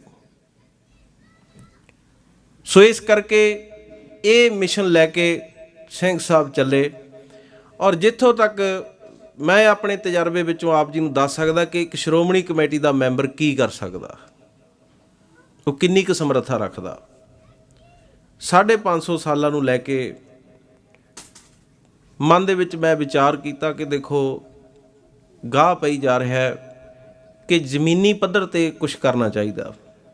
ਮੇਰੀ ਵੀ ਆਪਣੀ ਜ਼ਿੰਮੇਵਾਰੀ ਆ, ਮੇਰੀ ਇਕੱਲੀ ਇਹੀ ਜ਼ਿੰਮੇਵਾਰੀ ਨਹੀਂ ਹੈ ਕਿ ਮੈਂ ਦੂਸਰਿਆਂ ਨੂੰ ਕ੍ਰਿਟਿਸਿਜ਼ਮ ਕਰੀ ਜਾਵਾਂ, ਦੂਜਿਆਂ 'ਤੇ ਉਂਗਲੀ ਉਠਾਈ ਜਾਵਾਂ, ਕੁਛ ਮੈਨੂੰ ਵੀ ਕਰਨਾ ਚਾਹੀਦਾ। ਅਸੀਂ 10,000 ਕਿਤਾਬ ਛਪਾਈ ਅਤੇ 50 ਸਕੂਲ ਨੇ ਜਿਹੜੇ ਪ੍ਰਾਈਵੇਟ ਅਤੇ ਸਰਕਾਰੀ ਸਕੂਲ ਫਤਿਹਗੜ੍ਹ ਸਾਹਿਬ ਦੀ ਜਿਹੜੀ ਸ਼੍ਰੋਮਣੀ ਕਮੇਟੀ ਦੇ ਹਲਕੇ ਵਿੱਚ ਆਉਂਦੇ ਨੇ। ਅਤੇ ਉਸ ਕਿਤਾਬ ਦੇ ਵਿੱਚ ਅਸੀਂ ਗੁਰੂ ਸਾਹਿਬਾਨਾਂ ਦਾ ਪੂਰਾ ਵੇਰਵਾ, ਪਰਿਵਾਰਾਂ ਦਾ ਵੇਰਵਾ ਅਤੇ ਸਾਡੇ ਸਿਧਾਂਤਾਂ ਦਾ ਵੇਰਵਾ, ਗੁਰੂ ਘਰ ਦੀ ਮਰਜ਼ਾਦਾ ਦਾ ਵੇਰਵਾ, ਸਾਰਾ ਵੇਰਵਾ ਪਾ ਕੇ ਉਹ ਇੱਕ ਛੋਟੀ ਜਿਹੀ ਕਿਤਾਬ ਬਣਾਈ ਅਤੇ ਇੱਕ ਟੀਮ ਲਾ ਦਿੱਤੀ। ਪ੍ਰਚਾਰਕ ਸੱਜਣ 2 ਜਿਹੜੇ ਨੇ ਉਹਨਾਂ ਨੂੰ ਲਾ ਦਿੱਤਾ। ਉਹ ਸਕੂਲ 'ਚ ਜਾਂਦੇ ਸੀ, ਉੱਥੇ ਕਿਤਾਬ ਵੰਡੀ। ਕਿਤਾਬ ਤੋਂ ਬਾਅਦ ਫਿਰ ਉਹਨਾਂ ਬੱਚਿਆਂ ਨੂੰ ਕਿਹਾ ਬਈ ਜਦੋਂ ਫਾਈਨਲ ਹੋਊਗਾ ਤੁਹਾਨੂੰ ਵੱਡੇ ਇਨਾਮ ਦਿਆਂਗੇ, ਕਿਉਂਕਿ ਕੁਦਰਤੀ ਗੱਲ ਹੈ ਬੱਚਾ ਕਿਸੇ ਲਾਲਚ ਦੇ ਵੱਸ ਹੀ ਤੁਰਦਾ ਹੈ। ਕਿਉਂਕਿ ਭਗਤ ਫਰੀਦ ਸਾਹਿਬ ਦੀ ਸਾਖੀ ਸਾਡੇ ਸਾਹਮਣੇ ਹੈ ਕਿ ਮਾਂ ਨੇ ਗੁੜ ਦੇ ਲਾਲਚ ਦੇ ਵਿੱਚ ਬੰਦਗੀ ਵਾਲੇ ਪਾਸੇ ਨੂੰ ਤੋਰਿਆ। ਉਹ ਗੁਰਬਾਣੀ ਦਾ ਸਿਧਾਂਤ ਲੈ ਕੇ ਬੱਚੇ ਬੜੇ ਉਤਸ਼ਾਹ ਨਾਲ 7,000 ਬੱਚੇ ਨੇ ਉਹਦੇ ਵਿੱਚ ਭਾਗ ਲਿਆ, ਜਿਹਦੇ ਵਿੱਚੋਂ 1000 ਕੁ ਬੱਚਾ ਜਿਹੜਾ ਉਹ ਨਿਕਲ ਕੇ ਆਇਆ। 1000 ਬੱਚਾ ਜਿਹੜਾ ਹੈ 7,000 ਦੇ ਵਿੱਚੋਂ ਨਿਕਲਿਆ, ਜਿਹਨੇ ਉਹਨੂੰ ਚੰਗੀ ਤਰ੍ਹਾਂ ਕਿਤਾਬ ਨੂੰ ਪੜ੍ਹਿਆ ਅਤੇ ਪੜ੍ਹ ਕੇ ਸਹੀ ਉੱਤਰ ਦਿੱਤੇ, ਜਿਹੜੇ ਪਾਸ ਹੋਏ। ਅਤੇ 18 ਜਨਵਰੀ ਨੂੰ ਮੈਂ ਉਹ ਪ੍ਰੋਗਰਾਮ ਫਤਿਹਗੜ੍ਹ ਸਾਹਿਬ ਟੋਡਰਮਲ ਹਾਲ ਦੇ ਵਿੱਚ ਰੱਖਿਆ, ਜਿੱਥੇ ਉਹਨਾਂ ਬੱਚਿਆਂ ਨੂੰ ਮੁਕਾਬਲਾ ਹੋਊਗਾ ਅਤੇ ਉਹਨਾਂ ਨੂੰ ਸਨਮਾਨਿਤ ਕੀਤਾ ਜਾਊ। ਹੁਣ ਕਹਿਣ ਤੋਂ ਭਾਵ ਇਹ ਆ, ਮੈਂ ਸ਼੍ਰੋਮਣੀ ਕਮੇਟੀ ਦੇ ਪ੍ਰਧਾਨ ਨੂੰ ਚਿੱਠੀ ਲਿਖ ਦਿੱਤੀ ਕਿ ਬੱਚਿਆਂ ਨੂੰ ਇਨਾਮ ਦੇਣੇ ਨੇ, ਵੱਡੀ ਰਕਮ ਹੈ। ਇਹਦੇ ਵਿੱਚ ਮੈਂ ਮਹਿਸੂਸ ਕਰਦਾ ਵੀ 3 ਲੱਖ ਰੁਪਈਆ ਜਿਹੜਾ ਹੈ ਉਹ ਮੇਰੇ ਨਾਂ 'ਤੇ ਪਾਸ ਕਰਕੇ ਭੇਜਿਆ ਜਾਵੇ ਬੱਚਿਆਂ ਵਾਸਤੇ। ਕੋਈ ਦੁਨੀਆ ਦੀ ਤਾਕਤ ਨਹੀਂ ਕਿ ਉਹਨੂੰ 3 ਲੱਖ ਨੂੰ ਕੋਈ ਰੋਕ ਲਵੇ, ਉਹਨੂੰ ਪਾਸ ਕਰਕੇ ਭੇਜਣਾ ਪੈਣਾ। ਕਹਿਣ ਦਾ ਭਾਵ ਇਹ ਆ ਕਿ ਜੇ ਸ਼੍ਰੋਮਣੀ ਕਮੇਟੀ ਮੈਂਬਰ, ਇਹੋ ਜਿਹੀ ਗੱਲ ਨਹੀਂ ਹੈ ਕਿ ਸਿਸਟਮ ਦੇ ਵਿੱਚੋਂ ਪੈਸਾ ਨਹੀਂ ਮਿਲਦਾ ਵੀ ਨਿਰਾ ਭਰਾ ਖਾਈ ਹੋ ਜਾਂਦੇ ਨੇ, ਪਰ ਗੱਲ ਇਹ ਹੈ ਵੀ ਜਿਹੜੇ ਮੈਂਬਰ ਨੇ ਉਹਨਾਂ ਨੂੰ ਪਤਾ ਹੀ ਨਹੀਂ ਹੈ, ਉਹਨਾਂ ਨੂੰ ਗਿਆਨ ਨਹੀਂ ਹੈ ਵੀ ਅਸੀਂ ਕਰਨਾ ਕੀ ਹੈ। ਉਹਨਾਂ ਨੂੰ ਸਿਰਫ ਇੰਨਾ ਗਿਆਨ ਹੈ ਵੀ ਸਾਲ ਬਾਅਦ ਜਾ ਕੇ ਜੋ ਪ੍ਰਕਾਸ਼ ਸਿੰਘ ਬਾਦਲ ਦਾ ਹੁਕਮ ਆ ਗਿਆ ਉਹਦੇ 'ਤੇ ਫੁੱਲ ਚੜਾਇਆ ਉਹਨਾਂ ਨੇ, ਜਿਹੜੀ ਉਹਨੇ ਚਿੱਠੀ ਭੇਜਤੀ ਉਹਦੇ ਹੱਥ ਖੜੇ ਕਰਕੇ ਜਕਾਰੇ ਛੱਡਦੇ ਨੇ। ਉਹ ਇੱਥੇ ਤੱਕ ਸੀਮਤ ਨੇ। ਮੈਂ ਉਹਨਾਂ ਦੇ ਵਿਰੋਧ ਦੇ ਵਿੱਚ ਖੜ੍ਹਾ, ਉਹਨਾਂ ਦੇ ਵਿਰੋਧ ਦੇ ਵਿੱਚ ਖੜ੍ਹ ਕੇ ਵੀ ਸਾਰੇ ਕੰਮ ਉਹਨਾਂ ਤੋਂ ਕਰਾਉਣਾ, ਉਹ ਨਹੀਂ ਮਨਾ ਕਰ ਸਕਦੇ, ਰੋਕ ਨਹੀਂ ਸਕਦੇ, ਕਾਨੂੰਨ ਹੈ ਇਹ। ਕਿਉਂਕਿ ਮੈਂਬਰ ਦੀ ਪਰ ਗੱਲ ਦੁੱਖ ਇਹ ਆ ਕਿ ਉਹਨਾਂ ਮੈਂਬਰਾਂ ਨੂੰ ਆਪਣੀ ਤਾਕਤ ਦਾ ਹੀ ਨਹੀਂ ਪਤਾ, ਉਹਨਾਂ ਨੂੰ ਪਤਾ ਹੀ ਨਹੀਂ ਕੰਮ ਕਿਵੇਂ ਕਰਨਾ। ਇਹੀ ਸਾਡਾ ਦੁਖਾਂਤ ਹੈ। ਔਰ ਮੈਨੂੰ ਲੱਗਦਾ ਕਿ ਬਹੁਤਿਆਂ ਨੂੰ 170 ਦੇ ਵਿੱਚੋਂ ਜਿਹੋ ਜਿਹੇ, ਮੈਂ ਉੱਥੇ ਜਦੋਂ ਹਾਊਸ ਦੀ ਮੀਟਿੰਗ ਹੁੰਦੀ ਆ, ਕਿਉਂਕਿ ਜਦੋਂ ਤੁਸੀਂ ਕਿਸੇ ਪਰਾਂ ਦੇ ਵਿੱਚ ਬਹਿ ਜਾਓ ਨਾ, ਬਹੁਤਾ ਕੁਝ ਤੁਹਾਨੂੰ ਮਨੁੱਖਾਂ ਦੀਆਂ ਸ਼ਕਲਾਂ ਤੋਂ ਹੀ ਪਤਾ ਲੱਗ ਜਾਂਦਾ ਵੀ ਇਹ ਕਿਹੋ ਜਿਹੇ ਸੁਭਾਅ ਦਾ ਹੋਊਗਾ, ਕਿੰਨੀ ਕੁ ਇਹ ਗਿਆਨਵਾਨ ਹੋ ਸਕਦਾ ਹੈ, ਕਿੰਨੀ ਕੁ ਇਹਨੂੰ ਨੌਲੇਜ ਹੋ ਸਕਦੀ ਹੈ, ਕਿੰਨਾ ਕੁ ਇਸ ਪਾਸੇ ਦਾ ਇਹਨੂੰ। ਮੈਂ ਉਸ ਹਾਊਸ ਦੇ ਵਿੱਚ ਜਦੋਂ ਵੀ ਮੀਟਿੰਗ ਹੁੰਦੀ ਆ, ਮੈਂ ਨਜ਼ਰ ਮਾਰ ਕੇ ਜਦੋਂ ਦੇਖਦਾ ਵੀ ਕਿੰਨੇ ਕੁ ਬੰਦੇ ਹੋਣਗੇ ਜਿਨ੍ਹਾਂ ਨੂੰ ਇਤਿਹਾਸ ਬਾਰੇ ਪਤਾ ਹੋਊਗਾ। ਕਈ ਵਾਰੀ ਮੈਂ ਸੋਚਦਾ ਹੁੰਦਾ ਵੀ ਮੈਂ ਮੈਕ ਫੜ ਕੇ ਇਹ ਕਹਾਂ ਵੀ ਚੋਣ ਤਾਂ ਬਾਅਦ 'ਚ ਕਰਾ ਲਿਓ, ਪਹਿਲਾਂ ਆਪਾਂ ਆਪਣਾ ਹਿਸਾਬ ਕਿਤਾਬ ਦੇਈਏ ਵੀ ਇੱਥੇ 5 ਬਾਣੀਆਂ ਸੁਣਾਓ ਖੜੇ ਹੋ ਕੇ। ਪੰਜ ਬਾਣੀਆਂ ਤਾਂ ਖੈਰ ਬਹੁਤ ਦੂਰ ਦੀ ਗੱਲ ਆ, ਜਪਜੀ ਸਾਹਿਬ ਨਹੀਂ ਪੜ੍ਹ ਹੋਣਾ। ਜੇ ਪੜ੍ਹਨਾ ਆਉਂਦਾ ਹੋਊਗਾ ਤਾਂ ਸ਼ੁੱਧ ਨਹੀਂ ਪੜ੍ਹ ਹੋਣਾ। ਇਤਿਹਾਸ ਦੀ ਤਾਂ ਗੱਲ ਹੀ ਬਹੁਤ ਦੂਰ ਦੀ ਹੈ। ਸੋ ਇਸ ਕਰਕੇ ਜੇ ਅੱਜ ਜਥੇਦਾਰ ਜੀ ਨੇ ਇਹ ਉਪਰਾਲਾ ਕੀਤਾ ਹੈ ਤੇ ਅਸੀਂ ਤਕੜੇ ਹੋ ਕੇ ਗੁਰੂ ਪਿਆਰਿਓ ਸਾਥ ਦਈਏ, ਤਾਂ ਮੈਨੂੰ ਲੱਗਦਾ ਕਿ ਜਿਸ ਤਰ੍ਹਾਂ ਦੇ ਹੁਣ ਮਾਹੌਲ ਬਣ ਚੁੱਕਿਆ ਹੈ, ਕੌਮ ਜਾਗਰੂਕ ਹੋ ਚੁੱਕੀ ਹੈ। ਦੇਖੋ, ਵਿਦੇਸ਼ਾਂ ਵਾਲੇ ਸਿੱਖ ਤਾਂ ਪਹਿਲੀ ਘੜੀ ਤੋਂ ਹੀ ਜਾਗਰੂਕ ਨੇ, ਪਰ ਪੰਜਾਬ ਦੇ ਵਿੱਚ ਜਾਗ ਗੁਰੂ ਨੇ ਆਪਣੀ ਉਸੇ ਮਰਜ਼ਾਦਾ ਨਾਲ ਲਿਆਂਦੀ ਹੈ। ਜਿਵੇਂ ਤੱਤੀ ਤਵੀ ਤੇ ਬੈਠ ਕੇ ਗੁਰੂ ਅਰਜਨ ਸਾਹਿਬ ਨੇ ਕਿਹਾ ਸੀ, ਜਹਾਂਗੀਰ ਮੇਰੀ ਸਦਾ ਕੋ ਦੀਵਾਨਾ ਤੋਂ ਮੁਨਕਨ ਹੈ, ਮਗਰ ਬਦਲਤੇ ਵਕਤ ਕੀ ਰਫਤਾਰ ਕੋ ਕੌਣ ਰੋਕੇਗਾ। ਨਹੀਂ ਰੁਕਣਾ ਵਕਤ। ਗੁਰੂ ਤੇਗ ਬਹਾਦਰ ਪਾਤਸ਼ਾਹ ਜਿਨ੍ਹਾਂ ਨੇ ਚਾਂਦਨੀ ਚੌਂਕ ਦੇ ਵਿੱਚ ਆਪਣਾ ਸੀਸ ਦਾ ਬਲੀਦਾਨ ਦੇ ਕੇ ਤੇ ਸੱਚੇ ਪਾਤਸ਼ਾਹ ਮਹਾਰਾਜ ਨੇ ਧਰਮ ਹੇਤ ਇਹ ਇੱਕ ਵੱਡੀ ਕੁਰਬਾਨੀ ਕਰਕੇ ਸੁੱਤੀ ਹੋਈ ਅਲਖ ਜਗਾਈ ਤੇ ਲੋਕਾਂ ਦੇ ਅੰਦਰ ਕ੍ਰਾਂਤੀ ਲਿਆਂਦੀ ਤੇ ਦਸਮ ਪਾਤਸ਼ਾਹ ਮਹਾਰਾਜ ਨੇ ਉਹਨੂੰ ਅੱਗੇ ਤੋਰਿਆ। ਤੇ ਮੈਨੂੰ ਲੱਗਦਾ ਕਿ ਖਾਲਸਾ ਜੀ, ਗੁਰੂ ਗ੍ਰੰਥ ਸਾਹਿਬ ਮਹਾਰਾਜ ਨੇ ਆਪਣੇ ਅੰਗਾਂ ਦਾ ਬਲੀਦਾਨ ਦੇ ਕੇ ਸੁੱਤੀ ਹੋਈ ਕੌਮ ਨੂੰ ਜਗਾ ਦਿੱਤਾ। ਨਹੀਂ, ਜਾਗਣੀ ਨਹੀਂ ਸੀ ਕੌਮ।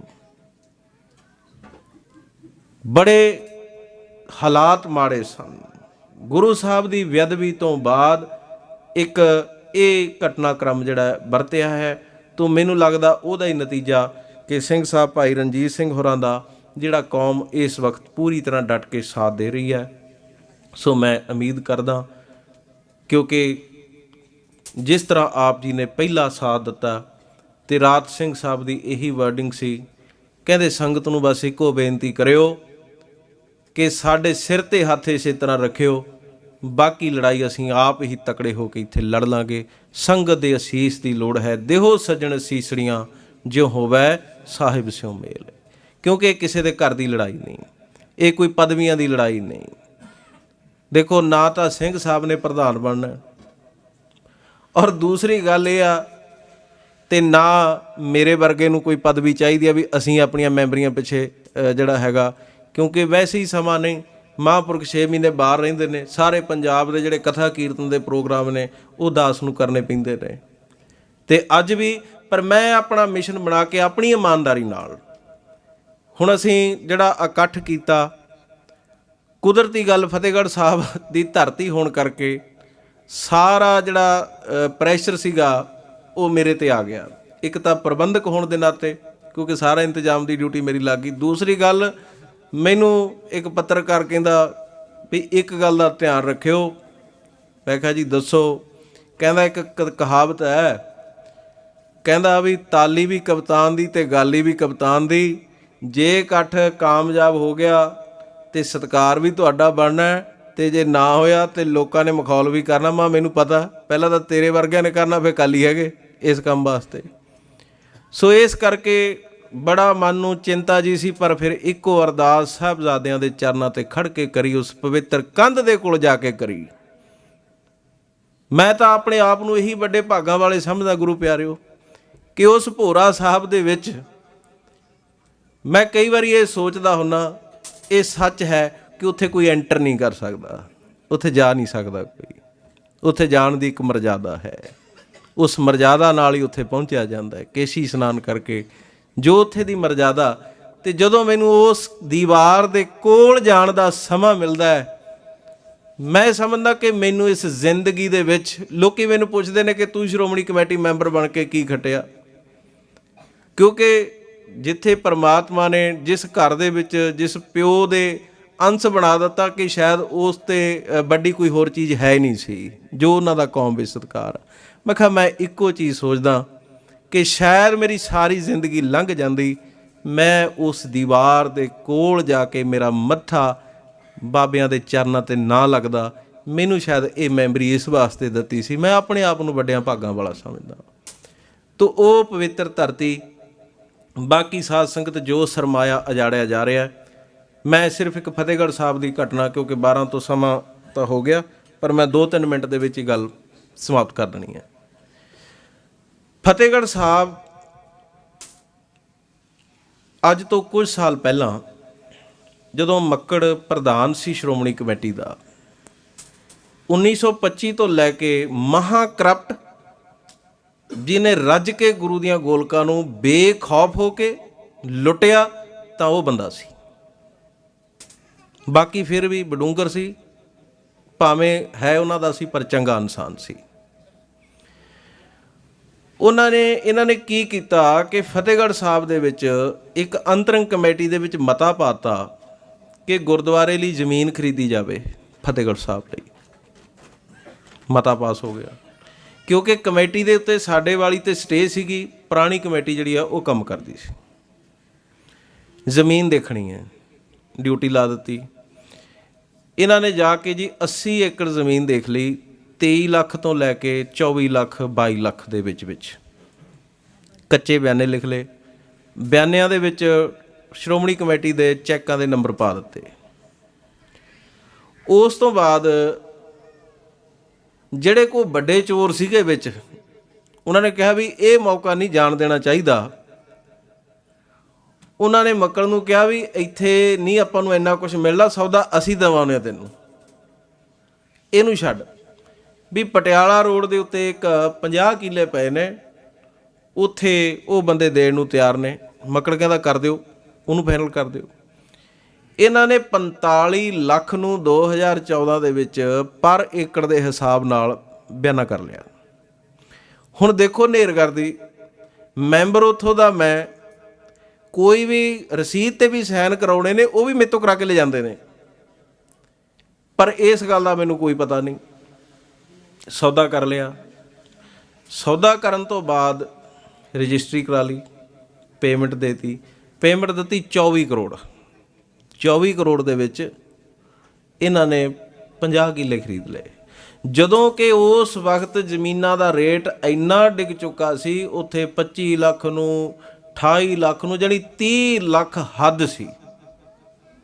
ਮੈਨੂੰ ਪਤਾ ਲੱਗਿਆ, ਮੈਂ ਉੱਥੇ ਪ੍ਰੈਸ ਕਾਨਫਰੰਸ ਕਰਕੇ ਮੈਂ ਕਿਹਾ ਵੀ ਆ ਜਿਹੜਾ ਮੱਕੜ ਨੇ ਗੁਰੂ ਘਰ ਦਾ ਪੈਸਾ ਜਾੜਿਆ, ਇਹ ਦੱਸੇ ਵੀ ਇਹਨੇ ਜ਼ਮੀਨ ਕਿਹੜੇ ਹਿਸਾਬ ਨਾਲ 45 ਲੱਖ ਨੂੰ ਲਈ ਹੈ, ਨਾਲੇ ਗੁਰਦੁਆਰੇ ਨੂੰ ਜ਼ਮੀਨ ਦੀ ਲੋੜ ਕੀ ਪਈ ਸੀ, ਪਹਿਲਾਂ ਮੈਨੂੰ ਇਹ ਦੱਸੇ। ਦੂਜੇ ਦਿਨ ਮੱਕੜ ਨੇ ਬਿਆਨ ਦੇਤਾ, ਕਹਿੰਦਾ ਜੀ ਇਹ ਗੁਰਪ੍ਰੀਤ ਸਿੰਘ ਗੁੰਮਰਾਹ ਕਰ ਰਿਹਾ, ਇਹ ਗਲਤ ਹੈ, ਦੋਸ਼ ਲਾ ਰਿਹਾ, ਇੱਦੋਂ ਸਸਤੀ ਜ਼ਮੀਨ ਸਾਨੂੰ ਲੈ ਕੇ ਦਿਖਾ ਦੇਵੇ। ਮੈਂ ਤੀਜੇ ਦਿਨ ਫੇਰ ਮੈਂ ਕਿਹਾ ਵੀ ਬਿਲਕੁਲ ਠੀਕ ਹੈ, ਤੂੰ ਲੁਧਿਆਣੇ ਤੋਂ ਆ ਜਾ ਕਿਸੇ ਦਿਨ ਫਤਿਹਗੜ੍ਹ ਸਾਹਿਬ, ਮੈਂ ਇਲਾਕਾ ਇਕੱਠਾ ਕਰ ਲੈਂਦਾ। ਸਾਡੇ ਇਲਾਕੇ ਦੀ ਸੰਗਤ ਕਹਿ ਦੇਵੇ ਕਿ ਮੈਂ ਗਲਤ ਕਰ ਰਿਹਾ, ਮੈਂ ਤੇਰੇ ਪੈਰ ਫੜ ਕੇ ਮਾफ़ੀ ਮੰਗ ਲੂੰਗਾ, ਪਰ ਕਿਉਂਕਿ ਮੈਂ ਕਲੰਕੀ ਨਹੀਂ ਹੋਣਾ। ਕੱਲ੍ਹ ਨੂੰ ਲੋਕ ਕਹਿਣ ਵੀ ਤੂੰ ਬਤੌਰ ਮੈਂਬਰ ਕੀ ਕੀਤਾ। ਮੈਂ ਲੋਕਾਂ ਨੂੰ ਦੱਸਣਾ ਹੈ ਵੀ ਮੇਰੇ ਤੋਂ ਚੋਰੀ ਤੋਂ ਇਹਨਾਂ ਨੇ ਇਹ ਡਾਕਾ ਮਾਰਿਆ ਗੁਰੂ ਘਰ 'ਤੇ। ਆ ਜਾ। ਰਹੀ ਗੱਲ ਸਸਤੀ ਦੀ, ਜਿੰਨੀ ਕਹੇ ਤੈਨੂੰ ਉਨੀ ਸਸਤੀ ਲੈ ਕੇ ਦਿਖਾ ਦਿਆਂਗੇ। ਬੋਲਿਆ ਹੀ ਨਾ ਮੁੜ ਕੇ। ਹੁਣ ਦੇਖੋ ਜੀ, 20 ਕਰੋੜ ਰੁਪਈਆ ਜਿਹੜਾ ਸੀ ਉਹ ਫਤਿਹਗੜ੍ਹ ਸਾਹਿਬ ਦੀ FD ਸੀ। ਇੱਕ ਸਿੱਖ ਨੇ 15 ਲੱਖ ਦਾ ਆਪਣਾ ਪਲਾਟ ਵੇਚਿਆ ਮਰਿੰਡੇ। ਉਹਦੀ ਭਾਵਨਾ ਸੀ ਕਿ ਮੈਂ ਇਹ ਜਾ ਕੇ FD ਕਰਾ ਦੇਵਾਂ ਸਾਹਿਬਜ਼ਾਦਿਆਂ ਦੇ ਅਸਥਾਨ 'ਤੇ, ਇਨਕਮ ਆਈ ਜਾਊਗੀ ਵਿਆਜ ਦੀ। ਇਸ ਤਰ੍ਹਾਂ ਪਲੀ ਕਰਕੇ ਮੈਂ ਮੈਨੇਜਰ ਨੂੰ ਪੁੱਛਿਆ ਕਿ 20 ਕਰੋੜ ਕਿੰਨੇ ਚਰਚ ਇਕੱਠਾ ਹੋਇਆ। ਕਹਿੰਦੇ ਜੀ ਪਿਛਲੇ 30 ਸਾਲਾਂ 'ਚ ਇਕੱਠਾ ਹੋਇਆ ਸੀ। ਪਰਸਨਲ, ਇੱਕ ਤਾਂ ਸ਼੍ਰੋਮਣੀ ਕਮੇਟੀ ਦਾ ਤਾਂ ਚਲਾ ਜਾਂਦਾ ਨਾ ਅੰਮ੍ਰਿਤਸਰ, ਇਹ ਪਰਸਨਲ ਪ੍ਰੋਪਰਟੀ ਸੀ, ਪਰਸਨਲ ਪੈਸਾ ਸੀ ਗੁਰਦੁਆਰਾ ਫਤਿਹਗੜ੍ਹ ਸਾਹਿਬ ਦਾ, ਉਹਨੂੰ ਹਿਲਾ ਨਹੀਂ ਸਕਦੀ ਸ਼੍ਰੋਮਣੀ ਕਮੇਟੀ।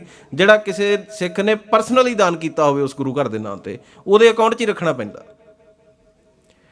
ਫਿਰ 20 ਕਰੋੜ ਪਿਆ ਸੀ, 4 ਕਰੋੜ ਘਟ ਗਿਆ। ਗੁਰਦੁਆਰਾ ਅੰਬ ਸਾਹਿਬ ਮੋਹਾਲੀ, ਉੱਥੋਂ 4 ਕਰੋੜ ਦਾ ਕਰਜ਼ਾ ਚੱਕ ਲਿਆ ਫਤਿਹਗੜ੍ਹ ਸਾਹਿਬ ਲਈ। ਉਹਦੀ ਕਿਸ਼ਤ ਬਣਤੀ ਵੀ ਹਰ ਸਾਲ 25 ਲੱਖ 30 ਲੱਖ ਪਤਾ ਨਹੀਂ 50 ਲੱਖ ਫਤਿਹਗੜ੍ਹ ਸਾਹਿਬ ਗੁਰਦੁਆਰਾ ਅੰਬ ਸਾਹਿਬ ਨੂੰ ਕਿਸ਼ਤ ਮੋੜੂਗਾ। ਤੇ ਜਦੋਂ ਮੈਂ ਬਿਆਨੇ ਕਢਾ ਕੇ ਸਾਰਾ ਕੁਝ ਅਖਬਾਰਾਂ 'ਚ ਨਸ਼ਰ ਕਰ ਦਿੱਤਾ, ਇਹਨਾਂ ਪਿਓ ਦੇ ਪੁੱਤਾਂ ਤੇ ਜੂੰ ਨਹੀਂ ਸਰਕੀ, ਰੌਲਾ ਪਿਆ।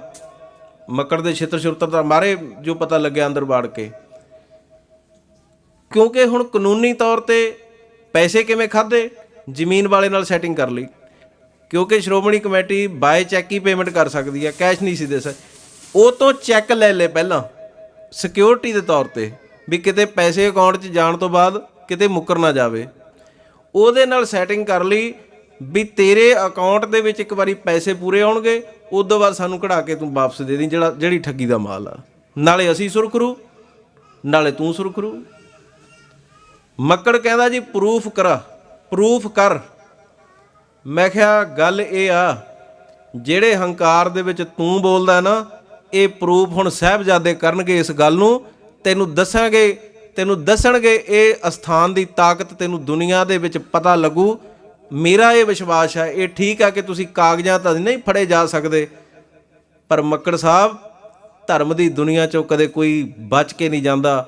ਗੁਰੂ ਪਿਆਰਿਓ, ਮੈਂ ਗੁਰੂ ਸਾਹਿਬ ਤੋਂ ਡਰ ਕੇ ਕਹਿਣਾ, ਔਰ ਅਸੀਂ ਕਹਿੰਦੇ ਹਾਂ ਕਿ ਪੁੱਤ ਕਿਸੇ ਦਾ ਵੀ ਨਾ ਮਰੇ, ਭਾਵੇਂ ਦੁਸ਼ਮਣ ਵੀ ਹੋਵੇ। ਮੱਕੜ ਦੇ 2 ਜਵਾਨ ਪੁੱਤ ਸੌਦੇ ਤੋਂ ਬਾਅਦ ਇਸ ਦੁਨੀਆ ਤੋਂ ਤੁਰੇ। ਇਹ ਆ ਤਾਕਤ ਸ਼ਹੀਦਾਂ ਦੇ ਅਸਥਾਨ ਦੀ। ਬਹੁ ਪ੍ਰਪੰਚ ਕਰ ਪਰ ਤਨ ਲਿਆਵੈ, ਸੁਤ ਦਾਰਾ ਪਹਿ ਆਨ ਲਟਾਵੈ, ਮਨ ਮੇਰੇ ਭੂਲੇ ਕਪਟ ਨਾ ਕੀਜੈ, ਅੰਤ ਨਵੇਰਾ ਤੇਰੇ ਜੀ ਪਹਿਲੀ ਜਾ। ਹੋਰ ਮਸੰਦ ਕੀ ਕਰਦੇ ਸੀ ਇਹ ਤੁਸੀਂ ਦੇਖ ਲਓ। ਜੇ ਇਹਨਾਂ ਨੂੰ ਮਸੰਦ ਕਹਿੰਦੇ ਆ, ਆਹ ਮਸੰਦਪਣਾ ਜਿਹੜਾ ਗੁਰਦੁਆਰਿਆਂ ਦੇ ਵਿੱਚ ਚੱਲ ਰਿਹਾ।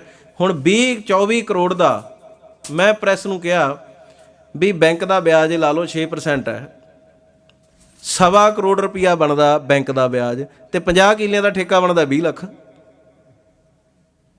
50 ਕਿੱਲਿਆਂ ਦਾ ਠੇਕਾ 20 ਲੱਖ ਤੇ ਪੈਸੇ ਦਾ ਵਿਆਜ 1.25 ਕਰੋੜ। ਉਹ ਮੈਂ ਕਿਹਾ ਇਹ 1.25 ਕਰੋੜ ਫਤਿਹਗੜ੍ਹ ਸਾਹਿਬ ਦੇ ਸ਼੍ਰੋਮਣੀ ਕਮੇਟੀ ਮੈਂਬਰਾਂ 'ਚ ਡਿਵਾਈਡ ਕਰ ਦਿੰਦੇ ਵੀ ਆਹ ਚੱਕੋ 25-25 ਲੱਖ ਰੁਪਈਆ ਸਾਲ ਦਾ, ਦੇਖੋ ਗਰੀਬਾਂ ਦੇ ਨਿਆਣੇ ਪੜ੍ਹਾਓ, ਕਿਸੇ ਦਾ ਇਲਾਜ ਕਰਾਓ, ਵਿਧਵਾ ਦੇ ਘਰ ਆਟਾ ਪਹੁੰਚਾਓ। ਤੇ ਕਿਵੇਂ ਭਾਈ ਕੋਈ ਫਿਰ ਉਹ ਕੇਸ ਕਤਲ ਕਰਾ ਲੂਗਾ ਉਹ ਗਰੀਬ ਪਰਿਵਾਰ? ਕਿਵੇਂ ਉਹਦੀ ਮਾਂ ਜੇ ਬੱਚਾ ਕਰਾਊਗਾ ਵੀ ਉਹਦੀ ਮਾਂ ਧੱਕੇ ਤੇ ਰਖਾਊਗੀ ਕਿ ਤੂੰ ਗੁਰੂ ਘਰ ਦਾ ਖਾ ਰਿਹਾ, ਇਹ ਗੁਰੂ ਘਰ ਦਾ ਖਾ ਕੇ ਹਰਾਮ ਨਾ ਕਰ। ਅੱਜ ਅਸਾਈ ਆ ਕੇ ਕਿੱਥੋਂ ਤੁਰ ਕੇ ਅੱਜ ਸਾਰਾ ਮਾਝਾ ਜਿਹੜਾ ਹੈ, ਜਾ ਕੇ ਦੇਖੋ ਤੁਸੀਂ ਮਾਝੇ ਦੀ ਬੈਲਟ, ਜਿੰਨਾ ਗਰੀਬ ਤਬਕਾ ਸਾਰਾ ਤਬਦੀਲ ਕਰ ਦਿੱਤਾ ਉਹਨਾਂ ਨੇ। ਬੈਠੇ ਉਹਨਾਂ ਨੂੰ ਗਾਲਾਂ ਕੱਢੀ ਜਾਂਦੇ ਨੇ। ਗੱਲ ਤਾਂ ਇਹ ਵੀ ਤੁਹਾਡੇ ਕੋਲ ਕਿਹੜਾ ਨਹੀਂ ਕੁਛ ਹੈ।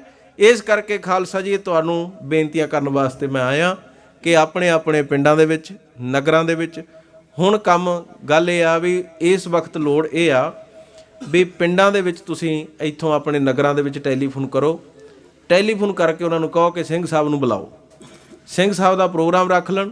ਕੋਈ ਲੋੜ ਨਹੀਂ ਬਹੁਤਾ ਖਰਚ ਕਰਨ ਦੀ, ਗੁਰਦੁਆਰੇ ਦੇ ਵਿੱਚ ਪ੍ਰੋਗਰਾਮ ਕਰਨਾ ਤੇ ਨਾਲ ਦੇ ਪਿੰਡਾਂ ਦੇ ਵਿੱਚ ਅਨਾਉਂਸਮੈਂਟ ਕਰਾ ਦੇਣ ਵੀ ਭਾਈ ਫਲਾਣੇ ਦਿਨ ਜਥੇਦਾਰ ਜੀ ਇੱਥੇ ਆ ਰਹੇ ਨੇ। ਲੋਕੀ ਆਪਣੇ ਆਪ ਪਹੁੰਚਦੇ ਨੇ ਸੁਣਨ। ਠੀਕ ਹੈ, ਇਹ ਮੀਟਿੰਗਾਂ ਜਿਹੜੀਆਂ ਜਿਵੇਂ ਚੱਲਦੀਆਂ ਆ ਰਹੀਆਂ, ਥੋੜ੍ਹਾ ਜਿਹਾ ਇਹਦੇ ਵਿੱਚ ਹੋਰ ਵਾਧਾ ਹੋ ਜਾਵੇ। ਖਾਸ ਕਰਕੇ ਜਿਹੜੀ ਦੁਆਬੇ ਦੀ ਸੰਗਤ ਆ, ਮੇਰੀ ਉਹਨਾਂ ਨੂੰ ਬੇਨਤੀ ਹੈ, ਕਿਉਂਕਿ ਇੱਧਰਲਾ ਪਾਸਾ ਤਾਂ ਮਹਾਰਾਜ ਦੀ ਕਿਰਪਾ ਨਾਲ ਪੂਰਾ ਫਤਿਹਗੜ੍ਹ ਸਾਹਿਬ, ਪਟਿਆਲਾ, ਲੁਧਿਆਣਾ ਇਹ ਸਾਰਾ ਕਵਰ ਹੋ ਚੁੱਕਿਆ। ਮੋਹਾਲੀ ਇੱਥੇ ਤਾਂ ਇਕਾਈਆਂ ਵੀ ਬਣ ਗਈਆਂ। ਤੇ ਜਿਹੜੇ ਇੱਧਰ ਦੁਆਬੇ ਦੇ ਵਿੱਚ ਮੈਂ ਬੇਨਤੀ ਕਰਦਾ ਕਿ ਫਗਵਾੜਾ ਸਾਈਡ ਤੇ ਖਾਸ ਕਰਕੇ ਨਵਾਂ ਸ਼ਹਿਰ ਸਾਈਡ ਇੱਧਰਲੇ ਪਾਸੇ ਜਿਹੜਾ ਤੁਸੀਂ ਆਪਣੇ ਆਪਣੇ ਪਿੰਡਾਂ ਦੇ ਵਿੱਚ ਉਹਨਾਂ ਨੂੰ, ਕਿਉਂਕਿ ਭਾਈ ਸਾਹਿਬ ਉਹਨਾਂ ਕੋਲ, ਜਸਵੰਤ ਸਿੰਘ ਉਹਨਾਂ ਕੋਲ ਸਿੰਘ ਸਾਹਿਬ ਦੇ ਨੰਬਰ ਨੇ, ਇੱਥੇ ਕਮੇਟੀ ਨਾਲ ਤੁਸੀਂ ਸੰਪਰਕ ਕਰ ਲਓ। ਇੱਥੋਂ ਸਿੰਘ ਸਾਹਿਬ ਦਾ ਨੰਬਰ ਲੈ ਕੇ, ਬਲਕਿ ਜਿਹਦੇ ਵੀ ਪਿੰਡ 'ਚ ਪ੍ਰੋਗਰਾਮ ਜੇ ਰੱਖਣਾ ਵੀ ਚਾਹੁੰਦੇ ਹੋ ਤਾਂ ਇੱਥੇ ਪ੍ਰਬੰਧਕ ਕਮੇਟੀ ਵਾਲਿਆਂ ਨਾਲ ਤੁਸੀਂ ਸੰਪਰਕ ਕਰ ਲਓ। ਇਹ ਸਿੰਘ ਸਾਹਿਬ ਨਾਲ ਆਪੇ ਕਰ ਲੈਣਗੇ। ਸੋ ਇਹ ਮੈਂ ਬੇਨਤੀਆਂ ਕਰਨ ਵਾਸਤੇ ਇਹ ਇੱਕ ਸੁਨੇਹਾ ਸਿੰਘ ਸਾਹਿਬ ਭਾਈ ਰਣਜੀਤ ਸਿੰਘ ਜੀ ਦਾ ਤੁਹਾਡੇ ਤੱਕ ਲੈ ਕੇ ਉਹ ਪੈਗਾਮ ਮੈਂ ਪਹੁੰਚਿਆ। ਸੋ ਆਪ ਜੀ ਦਾ ਬਹੁਤ ਬਹੁਤ ਧੰਨਵਾਦ, ਰੋਮ ਰੋਮ ਕਰਕੇ ਧੰਨਵਾਦ। ਔਰ ਮੈਂ ਧੰਨਵਾਦ ਕਰਦਾ ਰਾਜ ਰੇਡੂਏ ਦਾ, ਕਿਉਂਕਿ ਮੈਨੂੰ ਬਲਕਿ ਮਹਾਂਪੁਰਖ ਕਈ ਵਾਰੀ ਮਖੌਲ ਕਰਦੇ ਹੁੰਦੇ ਨੇ। ਉਹ ਮੈਨੂੰ ਕਹਿੰਦੇ ਵੀ ਮੈਨੂੰ ਤਾਂ ਹੋ ਗਏ 25-30 ਸਾਲ ਉੱਥੇ ਜਾਂਦਿਆਂ ਨੂੰ, ਅਤੇ ਵੀ ਜਦੋਂ ਵੀ ਮੈਂ ਕਿਤੇ ਕਥਾ ਕਰਕੇ ਨਿਕਲਦਾ ਤਾਂ ਮੈਨੂੰ 2-4 ਸੰਗਤ ਦੇ ਸਰੀਰ ਮਿਲ ਜਾਂਦੇ ਨੇ ਜਿਹੜੇ ਪੁੱਛਦੇ ਨੇ ਕਿ ਗੁਰਪ੍ਰੀਤ ਸਿੰਘ ਦਾ ਕੀ ਹਾਲ ਆ।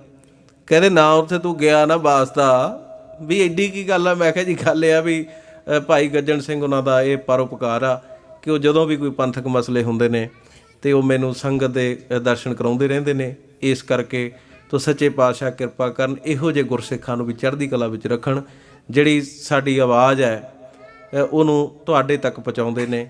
ਤੋ ਸਾਡੀ ਵੀ ਕੋਸ਼ਿਸ਼ ਇਹੀ ਰਹਿੰਦੀ ਹੈ ਕਿ ਤੁਹਾਨੂੰ ਜਿਹੜੀ ਸਹੀ ਉੱਧਰਲੀ ਗੱਲ ਆ, ਜੋ ਵੀ ਪੰਥ ਜਿੱਥੇ ਖੜ੍ਹਿਆ, ਪੰਥ ਦੀ ਜਿਹੜੀ ਫਿਜ਼ਾ ਹੈ ਉਹਦੇ ਮੁਤਾਬਕ ਤੁਹਾਨੂੰ ਦੱਸੀ ਜਾਏ। ਸੋ ਬਹੁਤ ਬਹੁਤ ਧੰਨਵਾਦ, ਕੋਈ ਸ਼ਬਦ ਨਹੀਂ। ਫਿਰ ਇੱਕ ਵਾਰੀ ਮੈਂ ਜਿੱਥੇ ਆਪਣੇ ਵੱਲੋਂ ਸ਼ਹੀਦਾਂ ਦਾ ਦਰ ਕਰਦਾ, ਸੇਵਾਦਾਰ ਹੋਣ ਦੇ ਨਾਤੇ ਆਪ ਜੀ ਦਾ ਧੰਨਵਾਦ ਕਰਦਾ। ਉੱਥੇ ਸਿੰਘ ਸਾਹਿਬ ਭਾਈ ਰਣਜੀਤ ਸਿੰਘ ਜੀ ਵੱਲੋਂ ਜੋ ਸੰਗਤ ਨੇ ਪੰਥਕ ਅਕਾਲੀ ਲਹਿਰ ਜਥੇਦਾਰ ਭਾਈ ਰਣਜੀਤ ਸਿੰਘ ਜੀ, ਬਾਬਾ ਸਰਬਜੋਤ ਸਿੰਘ ਜੀ ਬੇਦੀ ਸਾਹਿਬ ਦਾ ਜੋ ਤਨ ਮਨ ਧਨ ਦੇ ਨਾਲ ਇਸ ਗੁਰੂ ਘਰ ਵੱਲੋਂ ਸਾਰੀ ਸੰਗਤ ਵੱਲੋਂ ਸਹਿਯੋਗ ਦਿੱਤਾ। ਆਪ ਜੀ ਦਾ ਬਹੁਤ ਬਹੁਤ ਧੰਨਵਾਦ। ਭੁੱਲਾਂ ਚੁੱਕਾਂ ਦੀ ਖਿਮਾ ਜੀ। ਬੁਲਾਓ ਫਤਿਹ। ਵਾਹਿਗੁਰੂ ਜੀ ਕਾ ਖਾਲਸਾ, ਵਾਹਿਗੁਰੂ ਜੀ ਕੀ ਫਤਿਹ। ਸੰਗਤ ਜੀਓ ਗੱਜ ਕੇ ਫਤਿਹ ਜਾਓ। ਵਾਹਿਗੁਰੂ ਜੀ ਕਾ ਖਾਲਸਾ, ਵਾਹਿਗੁਰੂ ਜੀ ਕੀ ਫਤਿਹ। ਸਾਧ ਸੰਗਤ ਦੀ ਆਵਾਜ਼ ਬੜੀ ਘੱਟ ਆਈ ਹੈ, ਦੁਬਾਰਾ ਕਿਰਪਾ ਕਰੋ ਗੱਜ ਕੇ ਆਖੋ ਵਾਹਿਗੁਰੂ ਜੀ ਕਾ ਖਾਲਸਾ, ਵਾਹਿਗੁਰੂ ਜੀ ਕੀ ਫਤਿਹ। ਸਾਧ ਸੰਗਤ ਜੀ ਬੜੀ ਸਤਿਗੁਰਾਂ ਨੇ ਸਾਡੇ ਤੇ ਕਿਰਪਾ ਬਖਸ਼ਿਸ਼ ਕੀਤੀ ਹੈ। ਸਤਿਕਾਰਯੋਗ ਭਾਈ ਗੁਰਪ੍ਰੀਤ ਸਿੰਘ ਜੀ ਜੋ ਦਾਸ ਨੇ ਪਹਿਲਾਂ ਬੇਨਤੀ ਕੀਤੀ ਹੈ, ਸਾਡੇ ਬਹੁਤ ਹੀ ਸਤਿਕਾਰਯੋਗ ਮਹਾਂਪੁਰਖ ਬਾਬਾ ਹਰੀ ਸਿੰਘ ਰੰਧਾਵੇ ਵਾਲੇ ਜੋ ਹਰ ਸਾਲ ਅਗਸਤ ਦੇ ਮਹੀਨੇ ਦੇ ਵਿੱਚ ਇੰਗਲੈਂਡ ਦਾ ਦੌਰਾ ਲਾਉਂਦੇ ਹਨ ਔਰ ਜੋ ਸਤਿਗੁਰਾਂ ਨੇ ਉਹਦੀ ਡਿਊਟੀ ਲਾਈ ਹੈ ਪ੍ਰਚਾਰ ਦੀ ਕੌਮ ਵਿੱਚ ਧਰਮ ਦਾ ਪ੍ਰਚਾਰ ਕਰਕੇ ਜਾਂਦੇ ਹਨ। ਉਹਨਾਂ ਦੇ ਇਹ ਸਪੁੱਤਰ ਹਨ ਤੋ ਜਿਨ੍ਹਾਂ ਦੀ ਡਿਊਟੀ ਮੈਂ ਸਮਝਦਾ, ਜਿਨ੍ਹਾਂ ਦੀ ਕਿਰਪਾ ਕਰਕੇ ਉਸ ਪਵਿੱਤਰ ਸਥਾਨ ਛੋਟੇ ਸਾਹਿਬਜ਼ਾਦੇ ਜਿਨ੍ਹਾਂ ਨੇ ਆਪਣੀਆਂ ਕੁਰਬਾਨੀਆਂ ਦੇ ਕੇ ਸਾਧ ਸੰਗਤ ਜੀ ਉਹਨਾਂ ਦੀਆਂ ਕੁਰਬਾਨੀਆਂ ਕਰਕੇ ਅਸੀਂ ਸੋਹਣੇ ਸਥਾਨਾਂ ਤੇ ਬੈਠੇ ਹਾਂ। ਅਸੀਂ ਬਾਬਾ ਜੋਰਾਵਰ ਸਿੰਘ ਜੀ ਤੇ ਬਾਬਾ ਫਤਿਹ ਸਿੰਘ ਜੀ, ਉਹ ਅਨਮੋਲ ਧਰਤੀ ਹੈ ਸਾਰੇ ਇੰਡੀਆ ਦੇ ਵਿੱਚ ਜਿਹਦੀ ਕੋਈ ਕੀਮਤ ਨਹੀਂ ਪਾ ਸਕਿਆ। ਉਹ ਪਵਿੱਤਰ ਸਥਾਨ ਦੀ ਸੇਵਾ ਸਤਿਗੁਰਾਂ ਨੇ ਝੋਲੀ ਵਿੱਚ ਪਾਈ ਹੈ। ਸੇਵਾ ਦੇ ਨਾਲ ਨਾਲ ਆਪਣਾ ਧਰਮ ਦਾ ਫਰਜ਼ ਨਿਭਾਉਂਦਿਆਂ ਹੋਇਆ ਜੋ ਇਹਨਾਂ ਨੇ ਸਤਿਕਾਰਯੋਗ ਸਾਬਕਾ ਭਾਈ ਰਣਜੀਤ ਸਿੰਘ ਜੀ ਜਿਨ੍ਹਾਂ ਨੂੰ ਪੰਥ ਨੇ ਕੁਰਬਾਨੀ ਕਰਕੇ ਸਾਧ ਸੰਗਤ ਜੀ, ਉਹ ਵੀ ਇਹੋ ਜਿਹਾ ਸਮਾਂ ਸੀ 1978 ਦੇ ਵਿੱਚ ਜਦੋਂ ਨਰਕਧਾਰੀਆਂ ਨੇ ਸਾਡੇ 13 ਨੌਜਵਾਨ ਬੇਕਸੂਰੇ ਗੋਲੀਆਂ ਮਾਰ ਕੇ ਸ਼ਹੀਦ ਕੀਤੇ ਸੀ। ਉਹ ਸਾਡੀ ਲੱਥੀ ਹੋਈ ਪੱਗ ਨੂੰ ਸਿਰ ਤੇ ਰੱਖਣ ਵਾਸਤੇ ਉਸ ਨਰਕਧਾਰੀ ਦਾ ਸੋਧਾ ਲਾਇਆ ਭਾਈ ਰਣਜੀਤ ਸਿੰਘ ਹੋਰਾਂ ਨੇ ਔਰ ਆਪਣੀ ਸਾਰੀ ਜਵਾਨੀ ਜੇਲ੍ਹ ਦੇ ਵਿੱਚ ਗੁਜ਼ਾਰੀ। ਕੌਮ ਨੇ ਉਹਨਾਂ ਦੇ ਕੁਰਬਾਨੀ ਦਾ ਮੁੱਲ ਪਾਉਂਦਿਆਂ ਹੋਇਆਂ ਮੇਰੀ ਪੀਰੀ ਦੇ ਸਤਿਗੁਰੂ ਜਿਨ੍ਹਾਂ ਨੇ ਆਪਣੇ ਸੁੰਦਰ ਹਸਤਕਰਮਾਂ ਦੇ ਨਾਲ ਉਸ ਤਖਤ ਦੀ ਰਚਨਾ ਕੀਤੀ, ਉਸ ਸਥਾਨ ਦੇ ਸੇਵਾਦਾਰ ਭਾਈ ਰਣਜੀਤ ਸਿੰਘ ਨੂੰ ਕੌਮ ਨੇ ਲਾਇਆ। ਪਰ ਜਿਹੜੇ ਬਸੰਤ ਅੱਜ ਵੀ ਕਾਬਜ ਹਨ ਗੁਰਧਾਮਾਂ ਤੇ, ਉਹਨਾਂ ਨੇ ਸੱਚ ਨੂੰ ਨਾ ਬਰਦਾਸ਼ਤ ਕਰਦਿਆਂ ਹੋਇਆ ਭਾਈ ਰਣਜੀਤ ਸਿੰਘ ਉਹਨਾਂ ਨੂੰ ਅਕਾਲ ਤਖਤ ਦੇ ਜਥੇਦਾਰ ਦੀ ਸੇਵਾ ਤੋਂ ਲਾ ਦਿੱਤਾ। ਸਾਧ ਸੰਗਤ ਜੀ, ਦਾਸ ਦੇ ਕਹਿਣ ਦੀ ਲੋੜ ਨਹੀਂ, ਤੁਹਾਨੂੰ ਸਾਰਿਆਂ ਨੂੰ ਪਤਾ, ਨਾ ਤਾਂ ਅੱਜ ਤਾਈਂ ਉਹ ਵਿਕੇ ਆ ਤੇ ਨਾ ਝੁਕੇ ਆ। ਉਸ ਤੋਂ ਬਾਅਦ ਸਾਡੇ ਕੋਲ ਬੜੇ ਨਾਂ ਇਹੋ ਜਿਹੇ ਹਨ ਜਿਨ੍ਹਾਂ ਨੇ ਚੌਧਰਾਂ ਖਾਤਰ ਧਰਮ ਨੂੰ ਤਿਆਗ ਕੇ ਬਾਬਲ ਦੀਆਂ ਕੱਟੀਆਂ ਝਾੜੀਆਂ ਤੇ ਅੱਜ ਵੀ ਝਾੜ ਰਹੇ ਹਨ। ਔਰ ਸਾਧ ਸੰਗਤ ਜੀ, ਉਹਨਾਂ ਦਾ ਸਤਿਕਾਰ ਕਾਇਮ ਰੱਖਦਿਆਂ ਹੋਇਆਂ ਇਹ ਆਪਣਾ ਸਾਰਿਆਂ ਦਾ ਇੱਕ ਫਰਜ਼ ਬਣਦਾ ਜੇ ਆਪਾਂ ਕਲਗੀਧਰ ਪਾਤਸ਼ਾਹ ਦੇ ਪੁੱਤਰ ਕਹਾਉਂਦੇ ਹਾਂ। ਜੇ ਉਹਨਾਂ ਸਿਧਾਂਤਾਂ ਨੂੰ ਲਾਗੂ ਕਰਨਾ, ਜਾਰੀ ਕਰਨਾ, ਉਹਨਾਂ ਵਿੱਚ ਅਸੀਂ ਵਿਚਰਨਾ ਸਾਡਾ ਕੱਲੇ ਕੱਲੇ ਗੁਰਸਿੱਖ ਦਾ ਹੀ ਫਰਜ਼ ਬਣਦਾ। ਇਹਨਾਂ ਮਸੰਦਾਂ ਨੂੰ ਕੱਢਣ ਵਾਸਤੇ ਸਾਧ ਸੰਗਤ ਜੀ ਜਿੰਨਾ ਚੜਾਵਾ ਗੁਰਧਾਮਾਂ ਦਾ ਇਸ ਵੇਲੇ ਹੈ ਉੱਥੇ ਸੰਗਤਾਂ ਚੜ੍ਹਦੀਆਂ ਹਨ। ਸਾਨੂੰ ਕਿਸੇ ਸਰਕਾਰਾਂ ਦੀ ਮਿਹਨਤ ਕਰਨ ਦੀ ਲੋੜ ਨਹੀਂ। ਸਾਡਾ ਪੰਜਾਬ ਖੁਸ਼ਹਾਲ ਹੋ ਸਕਦਾ ਸਾਰੇ ਦਾ ਸਾਰਾ। ਔਰ ਇਹ ਲੋਟੂ ਲੋਕ ਜਿਹੜੇ ਬਾਕੀ ਵੀ ਚੋਰ ਇਹਨਾਂ ਦੇ ਨਾਲ ਪ੍ਰਬੰਧਕ ਰਲੇ ਹੋਏ ਹਨ। ਸਾਧ ਸੰਗਤ ਜੀ, ਤੁਸੀਂ ਅੱਗੇ ਕਈ ਵਾਰੀ ਸੁਣਿਆ ਹੋਵੇਗਾ ਇਹਨਾਂ ਮੰਤਰੀਆਂ ਦੇ ਘਰ 400 ਬੰਦਾ ਉਹ EMPLOYE ਜਿਨ੍ਹਾਂ ਦੀਆਂ ਤਨਖਾਹਾਂ ਗੁਰੂ ਰਾਮਦਾਸ ਮਹਾਰਾਜ ਦੇ ਖਜ਼ਾਨੇ ਚੋਂ ਜਾਂਦੀਆਂ ਹਨ, ਉਹ ਇਹਨਾਂ ਅਕਾਲੀਆਂ ਦੇ ਨੌਕਰ ਬਣ ਕੇ ਉਹਨਾਂ ਦੇ ਘਰਾਂ ਵਿੱਚ ਚੱਪੜੀਆਂ ਝਾੜਨ ਲੱਗੇ ਹੋਏ ਹਨ। ਜੇ ਇਹਨਾਂ ਚੀਜ਼ਾਂ ਤੋਂ ਅਸੀਂ ਬਚਣਾ ਹੈ, ਅਸੀਂ ਭਾਈ ਰਣਜੀਤ ਸਿੰਘ ਹੁਣਾਂ ਜੋ ਪੰਥਕ ਅਕਾਲੀ ਲਹਿਰ ਚਲਾਈ ਆ ਉਹਦਾ ਹਿੱਸਾ ਬਣੀਏ ਔਰ ਆਪਣੇ ਫਰਜ਼ ਪਛਾਣੀਏ। ਸਾਧ ਸੰਗਤ ਜੀ, ਜੇ ਅਸੀਂ ਚਾਹੁੰਦੇ ਨਾ ਪੰਜਾਬ ਸਾਡਾ ਬਚ ਜਾਵੇ, ਸਾਡੀ ਸਿੱਖੀ ਬਚ ਜਾਵੇ, ਉਹਨੂੰ ਖਤਮ ਤਾਂ ਕੋਈ ਨਹੀਂ ਕਰ ਸਕਦਾ, ਪਰ ਸਾਡਾ ਵੀ ਕੋਈ ਖੁਦ ਦਾ ਫਰਜ਼ ਬਣਦਾ ਅਸੀਂ ਇਹਦੇ ਲਈ ਵੀ ਚੁੱਪੜੀਆਂ ਚੁਕਵਾਈਆਂ ਖਾ ਕੇ ਅਸੀਂ ਆਪਣਾ ਸਮਾਂ ਗੁਜ਼ਾਰ ਲਈਏ, ਸਾਡਾ ਕੀ ਫਰਜ਼ ਬਣਦਾ ਉਹ ਆਪਾਂ ਸਾਧ ਸੰਗਤ ਜੀ ਨਿਭਾਉਣਾ ਆ। ਮੈਂ ਭਾਈ ਗੁਰਦੀਪ ਸਿੰਘ ਉਹਨਾਂ ਦਾ, ਗੁਰਪ੍ਰੀਤ ਸਿੰਘ ਉਹਨਾਂ ਦਾ ਬਹੁਤ ਧੰਨਵਾਦੀ ਹਾਂ, ਜਿਨ੍ਹਾਂ ਨੇ ਸਮਾਂ ਕੱਢ ਕੇ ਇਸ ਗੁਰੂ ਘਰ ਦੇ ਵਿੱਚ ਹਾਜ਼ਰੀ ਭਰੀ ਆ ਔਰ ਸੰਗਤਾਂ ਦੇ ਦਰਸ਼ਨ ਕੀਤੇ ਹਨ ਔਰ ਸੰਗਤਾਂ ਨੇ ਉਹਨਾਂ ਦੇ ਕੀਤੇ ਹਨ। ਸਾਧ ਸੰਗਤ ਜੀ, ਜੇ ਮਹਾਂਪੁਰਖਾਂ ਨੇ ਆਪਣੇ ਜ਼ਿੰਦਗੀ ਦਾ ਲਕਸ਼ ਬਣਾਇਆ ਕਿ ਧਰਮ ਤੇ ਰਹਿ ਕੇ ਸੱਚਾਈ ਦਾ ਪ੍ਰਚਾਰ ਕੀਤਾ, ਸਾਧ ਸੰਗਤ ਜੀ ਇਹ ਸਾਡੇ ਬਜ਼ੁਰਗਾਂ ਦੀ ਬਦੌਲਤ ਹੈ ਕਿ ਜਿਹੜੀਆਂ ਸਾਨੂੰ ਖੁਸ਼ੀਆਂ ਅੱਜ ਮਿਲ ਰਹੀਆਂ। ਕਿਉਂਕਿ ਜੋ ਕਲਗੀਧਰ ਪਾਤਸ਼ਾਹ ਦੇ ਸਿਧਾਂਤਾਂ ਦੇ ਚੱਲਦੇ ਹਨ, ਉਹਨਾਂ ਦੇ ਘਰਾਂ ਵਿੱਚ ਇਹ ਖੁਸ਼ੀਆਂ ਆਉਂਦੀਆਂ ਹਨ। ਸੋ ਅਖੀਰ ਵਿੱਚ ਮੈਂ ਇਹੀ ਸਾਧ ਸੰਗਤ ਨੂੰ ਬੇਨਤੀ ਕਰਾਂਗਾ, ਜੇ ਅੱਜ ਆਪਾਂ ਇੰਗਲੈਂਡ ਦੀ ਧਰਤੀ ਤੇ ਬੈਠੇ ਹਾਂ ਨਾ, ਸੋਹਣੇ ਮੰਦਰਾਂ ਵਿੱਚ ਉਹਨਾਂ ਸ਼ਹੀਦਾਂ ਦੇ ਕਰਕੇ ਬੈਠੇ ਹਾਂ, ਇਸ ਗੁਰੂ ਦੀ ਕਿਰਪਾ ਕਰਕੇ ਬੈਠੇ ਹਾਂ। ਜੇ ਅਸੀਂ ਗੁਰੂ ਸਾਹਿਬ ਦੀ ਬੇਅਦਬੀ ਦਾ ਬਦਲਾ ਨਾ ਲਿਆ, ਅਸੀਂ ਵੀ ਉਹਨਾਂ ਵਰਗੇ ਦੋਸ਼ੀ ਹਾਂ ਜੇ ਅਸੀਂ ਆਪਣਾ ਫਰਜ਼ ਨਾ ਪਛਾਣਿਆ। ਸੋ ਸਾਧ ਸੰਗਤ ਜੀ, ਆਪਾਂ ਰਲ ਮਿਲ ਕੇ ਉਹਨਾਂ ਦਾ ਸਾਥ ਦਈਏ। ਸੋ ਇਸ ਗੁਰੂ ਘਰ ਵੱਲੋਂ ਨੌਜਵਾਨਾਂ ਨੇ ਰਲ ਮਿਲ ਕੇ ਮਾਇਆ ਇਕੱਠੀ ਕਰਕੇ ਵੀ ਇਸ ਕਾਰਜ ਵਾਸਤੇ ਭੇਜੀ ਹੈ। ਸਾਧ ਸੰਗਤ ਜੀ, ਆਪਾਂ ਨੂੰ ਪਤਾ ਨਾ ਤਾਂ ਉਹ ਕਿਸੇ ਦੇ ਨੌਕਰ ਹਨ ਤੇ ਨਾ ਕਿਸੇ ਦੇ ਥੱਲੇ ਲੱਗੇ ਹਨ। ਜੇ ਅੱਜ ਉਹਨਾਂ ਨੇ ਮਾਇਆ ਲੈਣੀ ਹੋਵੇ, ਜਿੰਨੀ ਮਰਜ਼ੀ ਇਕੱਠੀ ਕਰ ਸਕਦੇ ਹਨ, ਪਰ ਉਹਨਾਂ ਨੇ ਧਰਮ ਨਹੀਂ ਛੱਡਿਆ, ਸਿਧਾਂਤ ਨਹੀਂ ਛੱਡਿਆ। ਉਹਨਾਂ ਦੇ ਕੋਲ ਕੋਈ ਇਹੋ ਜਿਹੀ ਇਨਕਮ ਦਾ ਸਾਧਨ ਨਹੀਂ ਵੀ ਉਹ ਮਾਇਆ ਖਰਚ ਕਰਕੇ ਇਹਨਾਂ ਕੰਮਾਂ ਨੂੰ ਚਲਾ ਸਕੇ। ਉਹ ਆਪਣੇ ਵਾਲੀਆਂ ਸੰਗਤਾਂ ਨੇ ਉਹਨਾਂ ਦਾ ਸਹਿਯੋਗ ਦੇਣਾ, ਤਾਂ ਇਹ ਕਾਰਜ ਅੱਗੇ ਚੱਲਣੇ ਆ। ਔਰ ਪੰਜਾਬ ਦੀ ਧਰਤੀ ਤੇ ਇੰਨੀ ਜ਼ਿਆਦਾ ਮਹਿੰਗਾਈ ਆ, ਜੇ 4 ਬੰਦੇ ਇਕੱਠੇ ਕਰਨ ਹੋਣ, ਗੱਡੀਆਂ ਲਿਜਾਣੇ ਹੋਣ, ਆਪਾਂ ਨੂੰ ਪਤਾ ਹੋਵੇ ਤੇਲ ਕਿੰਨਾ ਮਹਿੰਗਾ ਉੱਥੇ। ਫਿਰ ਜਿੱਥੇ ਸੰਗਤ ਜਾਂਦੀ ਆ ਉਹਨਾਂ ਵਾਸਤੇ ਰਾਸ਼ਨ ਪਾਣੀ ਦਾ ਵੀ ਇੰਤਜ਼ਾਮ ਕਰਨਾ। ਸੋ ਸਾਧ ਸੰਗਤ ਦੇ ਖਰਚੇ ਬਹੁਤ ਵੱਡੇ ਹਨ। ਆਪਾਂ ਸਾਰਿਆਂ ਨੇ ਦਸਵੰਧ ਕੱਢ ਕੇ, ਸਾਡੇ ਨੌਜਵਾਨਾਂ ਨੇ, ਸੋ ਦਾਸ ਵੀ ਉਹਦੇ ਵਿੱਚ ਹੈ, ਅਸੀਂ ਇਹ ਇੱਕ ਛੋਟਾ ਜਿਹਾ ਆਪਣਾ ਇਕੱਠ ਬਣਾਇਆ ਹੈ ਔਰ ਆਉਣ ਵਾਲੇ ਸਮੇਂ ਵਿੱਚ ਅਸੀਂ ਵੱਧ ਤੋਂ ਵੱਧ ਇਹਨਾਂ ਦੀ ਮਦਦ ਕਰਾਂਗੇ। ਇਹਨਾਂ ਦੀ ਮਦਦ ਨਹੀਂ, ਅਸੀਂ ਖੁਦ ਦੀ ਮਦਦ ਕਰਨੀ ਹੈ, ਕਿਉਂ ਅਸੀਂ ਪੰਥ ਦਾ ਹਿੱਸਾ, ਅਸੀਂ ਅੰਗ ਹਾਂ ਪੰਥ ਦਾ। ਸੋ ਸਾਧ ਸੰਗਤ ਜੀ, ਸੋ ਇੰਨੀਆਂ ਬੇਨਤੀਆਂ ਦਾਸ ਨੇ ਤੁਹਾਡੇ ਚਰਨਾਂ ਵਿੱਚ ਕਰਨੀਆਂ ਸਨ।